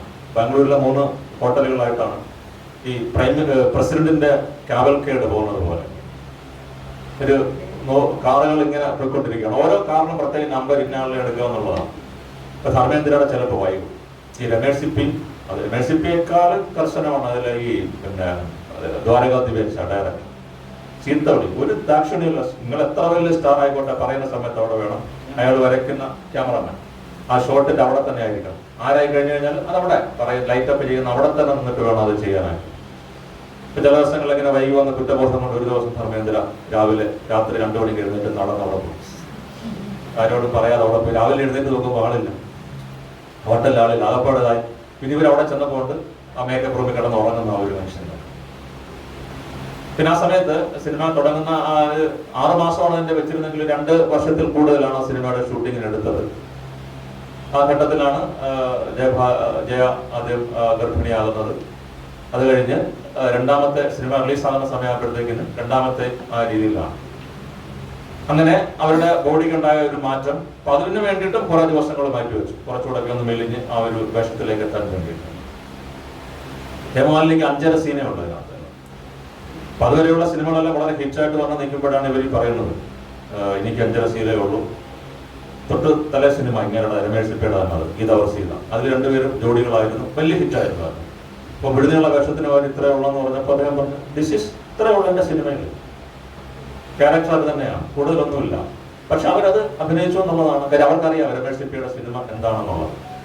അതിൽ മക്മോഹൻ എന്ന ലൈൻ നേരത്തെ നമ്മൾ പറഞ്ഞല്ലോ, പൂരെ 50 ഗസ് ഒറ്റ ഡയലോഗുള്ള അയാൾക്ക് 27 തവണ ബാംഗ്ലൂരിലേക്ക് വന്നു മുംബൈയിൽ നിന്ന് ഫ്ലൈറ്റിൽ. ഈ സിനിമയുടെ ഫൈനൽ കട്ട് കണ്ടിട്ട് പുള്ളി പറഞ്ഞ് എന്ത് പണിയാണ് രമേഷ് സാർ നിങ്ങളെ കാണിച്ചത്, എന്റെ ആ രംഗം കൂടി എന്നെ ഒരു ഗസ്റ്റ് ആർട്ടിസ്റ്റായിട്ട് മാറ്റിയില്ല, എന്റെ സിനിമ കൂടെ നിങ്ങളെ കട്ട് ചെയ്ത് കളഞ്ഞു. പുള്ളി പറഞ്ഞു ഈ ഒരൊറ്റ ഡയലോഗുള്ളൂ, സിനിമ ഹിറ്റാകും, ഈ ഒരൊറ്റ സിനിമയുടെ പേര് തന്നെയായിരിക്കും നിങ്ങൾ അറിയപ്പെടുക എന്നുള്ളത്. പിന്നീട് ഒരാഴ്ച കഴിഞ്ഞ് പുള്ളി ഷൂട്ടിങ്ങിനൊക്കെ പോകുമ്പോഴത്തേക്കിന് ആൾക്കാർ സാമ്പാ എന്ന് പറഞ്ഞുകൊണ്ട് വിളിച്ച് കുറെ നടക്കുന്നുണ്ട്. ഇദ്ദേഹം സംഭവം എന്താണെന്ന് അറിയാൻ വേണ്ടിയിട്ട് കുടുംബത്തോടൊപ്പം തിയേറ്ററിലേക്ക് പോയി. ഇദ്ദേഹത്തെ കാണുമ്പോൾ തന്നെ ആ ഒറ്റ ഇത് കാണുമ്പോൾ തന്നെ ആൾക്കാർ സാമ്പാർ പിന്നെ സിനിമ കാണാൻ വന്നു പറഞ്ഞപ്പോഴത്തേന് അടുത്ത ഷോയ്ക്കുള്ള ആൾക്കാരെല്ലാം കൂടെ അവിടെ വലിയ ബഹളമായിട്ട് പിന്നെ പുറകിലത്തെ വഴി കൂടെ അദ്ദേഹത്തെ കൊണ്ടുപോകുന്ന ഒരു കാര്യം കൂടി പറയുന്നുണ്ട്. അമേരിക്കയിൽ പോയപ്പോൾ ഒരു ടഫ് ലുക്കിംഗ് ഇമിഗ്രേഷൻ ഓഫീസർ ഇയാളെ ചൂണ്ടിക്കാണ്, I know that guy, you are from Sholay, I remember you, the man with the gun on the top of the rocks. എല്ലാം ഐക്കോണിക് ആണ് ഒറ്റ രംഗത്ത്. എന്തിനാണ് അതിലെ ബസന്തയുടെ കുതിര ഉണ്ടല്ലോ, ധനോ എന്ന് പറഞ്ഞ കുതിര, അതുപോലും വളരെ സൂപ്പർ സ്റ്റാർ ആയ പേര് പോലും തന്നെ സവാൽ എന്ന് പറഞ്ഞുകൊണ്ട് വള്ളക്കാരെ പിടിക്കാൻ വരുമ്പോൾ അങ്ങനെ ഓരോന്ന് അതിലെ അഭിനയിച്ചിട്ടുള്ള ഓരോ ആൾക്കാരും. പിന്നെ ഇതിൽ വേറൊരു കാര്യമുണ്ട് തന്നെ, ധർമ്മേന്ദ്ര നന്നായിട്ട് ഫിറ്റായിട്ട് ഇരിക്കുന്ന സമയത്താണ് ക്ലൈമാക്സ് സീൻ ഷൂട്ട് ചെയ്തതാണ്. അദ്ദേഹത്തെ ഇങ്ങനെ പിടിച്ചു കെട്ടിയിരിക്കുന്നുണ്ട്, ഇവര് ആ വലിയ ചൂടിൽ നൃത്തം ചെയ്യുകയാണ്. അത് തണുപ്പ് കാലത്ത് നൃത്തം ഇത് ചെയ്യാന്നാണ് പറഞ്ഞത്. പുള്ളി പറഞ്ഞ പോരാ, നല്ല വെയിലുള്ള ദിവസം തന്നെ വേണം അത് ഷൂട്ട് ചെയ്യാൻ വേണ്ടി. അപ്പൊ അതിൽ കാണിക്കുന്ന ഒറിജിനൽ സീക്വൻസ് ആണ്. ആ വെയിലത്ത് നിന്നാണ് അവർ ഡാൻസ് ചെയ്യുന്നത്. കാര്യം ആ ഇമോഷൻസ് കംപ്ലീറ്റ് കിട്ടണം എന്നുള്ളതാണ്. അങ്ങനെ ഡാൻസ് ചെയ്ത് അവസാനം നല്ല ഡയലോഗാണ് പൂർണ്ണമായിട്ട് ഞാനത്. ഇപ്പൊ അദ്ദേഹത്തെ അവിടെ പിടിച്ച് കെട്ടിയിട്ട് സാമ്പയോട് പറയുന്നു, ബന്ദൂഖ് ഉഡാവോ നിഷാൻ ലഗാ ഇൻസാലേക്കോ. എന്നിട്ട് ഇവരോട് പറയുന്ന ഡയലോഗുണ്ട്, തബ് തക് തേരാ പൈർ ചലേഗാ ഉസ്കി സാത്ത് ചലേഗാ, തബ് തക് തേരെ പൈർ നിൽക്കുക എന്നുള്ളതിന്റെ നിൽക്കുക എന്നുള്ളതിന്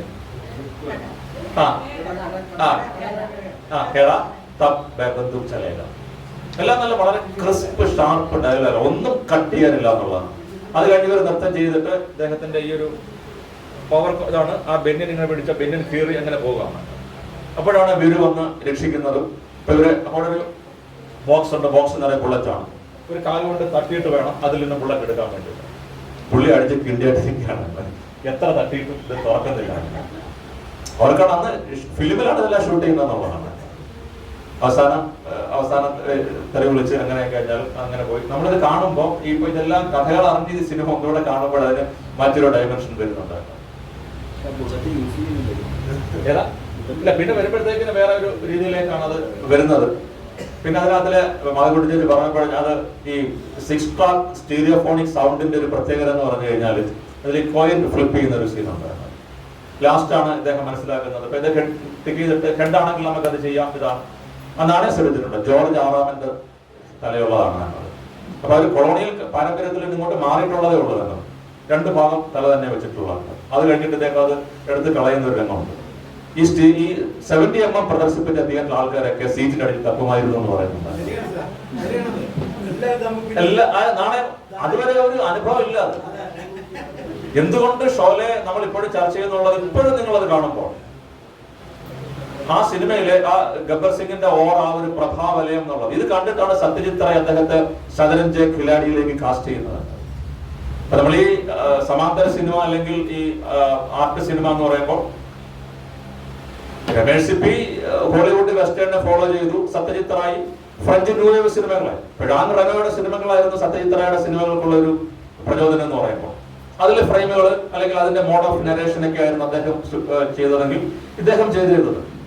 പിന്നെ ഈ സിനിമകളിൽ ഈ Butch Cassidy and Sundance kid വലിയ വലിയ ഹിറ്റ് സിനിമയാണ്. അതിലെ രംഗങ്ങളുണ്ട്. അതേപോലെ തന്നെ നേരത്തെ നമ്മൾ പറഞ്ഞ ഒരു മസാക്കർ സീൻ അത് അടുത്ത സിനിമയിലെയാണ്. പിന്നെ ഈ നാണയം ഫ്ലിപ്പ് ചെയ്യുന്നത് അത് ഗാരി കൂപ്പറിന്റെ ഒരു സിനിമയിൽ അദ്ദേഹം അതിനകത്ത് കാർഡാണ് വലിക്കുന്നത്, അതിന് പകരമായിട്ടാണ് ഇത് ചെയ്യുന്നത്.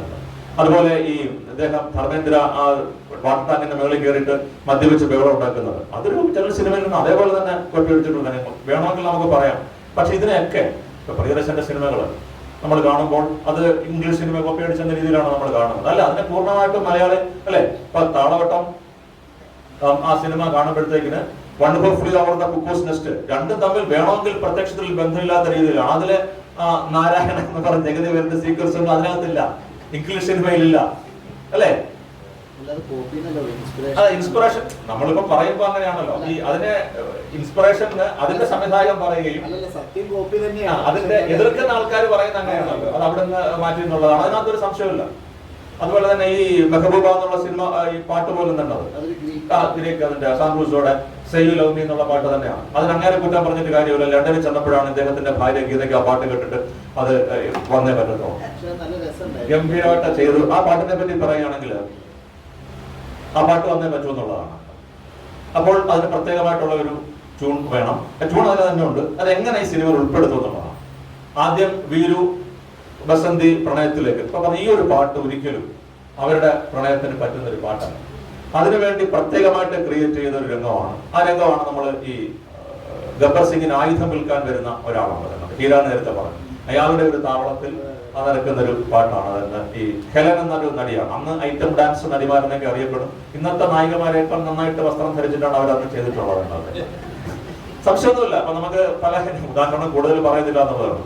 ഈ ഹെലന്റെ കാമുകനാണ് സലിം ഖാൻ. അദ്ദേഹം അവരെ കാണാനായിട്ട് ഇടയ്ക്ക് അവിടെ വരുമായിരുന്നു. ഈ സലിം ഖാൻ കല്യാണം കഴിച്ചതൊരു ആദ്യ വിവാഹം കഴിച്ചതൊരു ദോഗ്ര പട്ടാളക്കാരന്റെ മകളെയാണ്. ഇദ്ദേഹത്തിന്റെ അമ്മായിയപ്പന്റെ പേരാണ് ബൽദേവ് ഠാക്കൂർ. ഇദ്ദേഹത്തിന്റെ കോളേജിലെ സുഹൃത്തുക്കളുടെ പേരാണ് വീരു ആൻഡ് ജയ് എന്നുള്ളത്.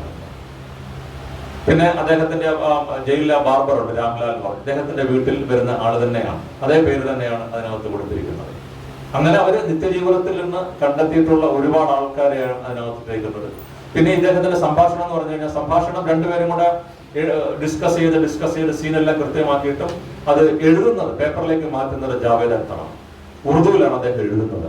അദ്ദേഹത്തിന്റെ അസിസ്റ്റന്റ് ആണ് അത് ഹിന്ദിയിലേക്ക് മാറ്റുന്നത്. വളരെ ക്രിസ്പി ആയിട്ടുള്ള ഡയലോഗുകളാണ് എല്ലാം എഴുതുന്നത്. അത് നമ്മൾ ഈ സിനിമയിൽ കാണുന്ന ധർമ്മേന്ദ്ര വെള്ളമടിച്ചിട്ട് അവിടെ പേര് കയറുന്നത് കാണുന്നതെല്ലാം ഈ ബോംബെയിലേക്കുള്ള ഒരു ഫ്ലൈറ്റിന് വേണ്ടി പോകുമ്പോൾ ബാംഗ്ലൂർ എയർപോർട്ടിൽ ആ സമയത്ത് ബോണറ്റ് വെച്ച് എഴുതിയ ആ ഡയലോഗുകളാണെന്നാണ് പറയുന്നത്. എല്ലാവരുടെ മനസ്സിലുണ്ട്. ഈ കഥയെല്ലാം പറയുമ്പോൾ ഇതിന്റെ കാര്യങ്ങളൊക്കെ പറയുമ്പോൾ ഈ കാര്യങ്ങളൊക്കെ അതിന്റെ മനസ്സിലുണ്ട്. പിന്നെ കാലിയായിട്ട് അഭിനയിച്ച നടൻ ബിജു കോട്ടയം എന്ന് പറഞ്ഞ നടനാണ് അഭിനയിച്ചത്. അദ്ദേഹം പോകുമ്പോൾ ആൾക്കാർ കാലിയ എന്ന് വിളിക്കും. അപ്പൊ മകൻ ചോദിക്കും, അച്ഛനെ എന്താ കാലിയ എന്ന് വിളിക്കുന്നു? അന്നേരം പറയുന്നത്, മോനെ ആ പേരുള്ളത് കൊണ്ടാണ് നമ്മൾ ഇപ്പോഴും കഞ്ഞി കുടിച്ചു പോകുന്നത് അദ്ദേഹം പറയുന്നത്. മക്മോഹന്റെ പുറകിൽ ഓട്ടോഗ്രാഫിന് വേണ്ടി ആൾക്കാർ ചെന്ന് അദ്ദേഹം മക്മോഹൻ എന്ന പേരിൽ സൈൻ ചെയ്യുമ്പോൾ ആൾക്കാർ അത്ഭുതപ്പെട്ടുകൊണ്ട് ഇയാളുടെ പേര് സാംബായ് എന്നല്ലയോ എന്നുള്ളതിനെ പറ്റി. പിന്നെ ബ്ലാക്ക് മാർക്കറ്റിൽ ആൾക്കാർ പൈസ ഉണ്ടാക്കുന്ന കഴിയും കണക്കില്ലാന്നാണ്. ഡൽഹിയിൽ അന്ന് ബാൽക്കണിക്ക് ടിക്കറ്റ് 15 രൂപയാണ്, 200 രൂപയാണ് ബ്ലാക്ക് ടിക്കറ്റ് വിൽക്കുന്നത്. ഈ ബ്ലാക്കിൽ ടിക്കറ്റ് വിറ്റ ഡൽഹിയിലെ ഒരാൾ അദ്ദേഹത്തിന്റെ വീടിന്റെ ആ ഭിത്തിയിൽ മുഴുവൻ ഷോലയുടെ പോസ്റ്റർ ഇട്ടിച്ച് വെച്ചു എന്നുള്ളതാണ്.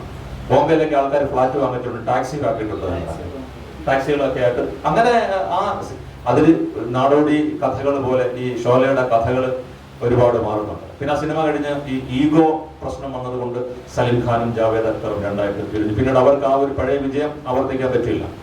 അവരാണ് ഈ സിനിമയിൽ എഴുത്തുകാർക്ക് ഇത്രയും പ്രാധാന്യമുണ്ട്, ഞങ്ങളുടെ പേര് ടൈറ്റിൽ വെക്കണം എന്ന് പറഞ്ഞത്. അവരുടെ പീക്ക് ടൈമിൽ ഒരു സിനിമയ്ക്ക് 21 ലക്ഷം രൂപയായിരുന്നു അവരുടെ ചാർജ് എന്ന് പറയുന്നത്. അതിനു മുമ്പോ അതിനുശേഷമോ വേറെ ഒരൊറ്റ ആളും ഇത്രയധികം പണം വാങ്ങിച്ചിട്ടില്ല. എഴുത്തുകാർക്കൊരു അഡ്രസ് ഉണ്ടായി കൊടുത്തത് അവർ തന്നെയാണ്, സലിം ഖാനും ജാവേദ് അക്തറും. അങ്ങനെ ഇനിയും ഒരുപാടുണ്ട്, എവിടെങ്കിലുമൊക്കെ കാര്യങ്ങൾ വരുമ്പോഴത്തേക്കും നമുക്ക് പറയാവുന്ന കാര്യം തന്നെയാണ്. Thank you.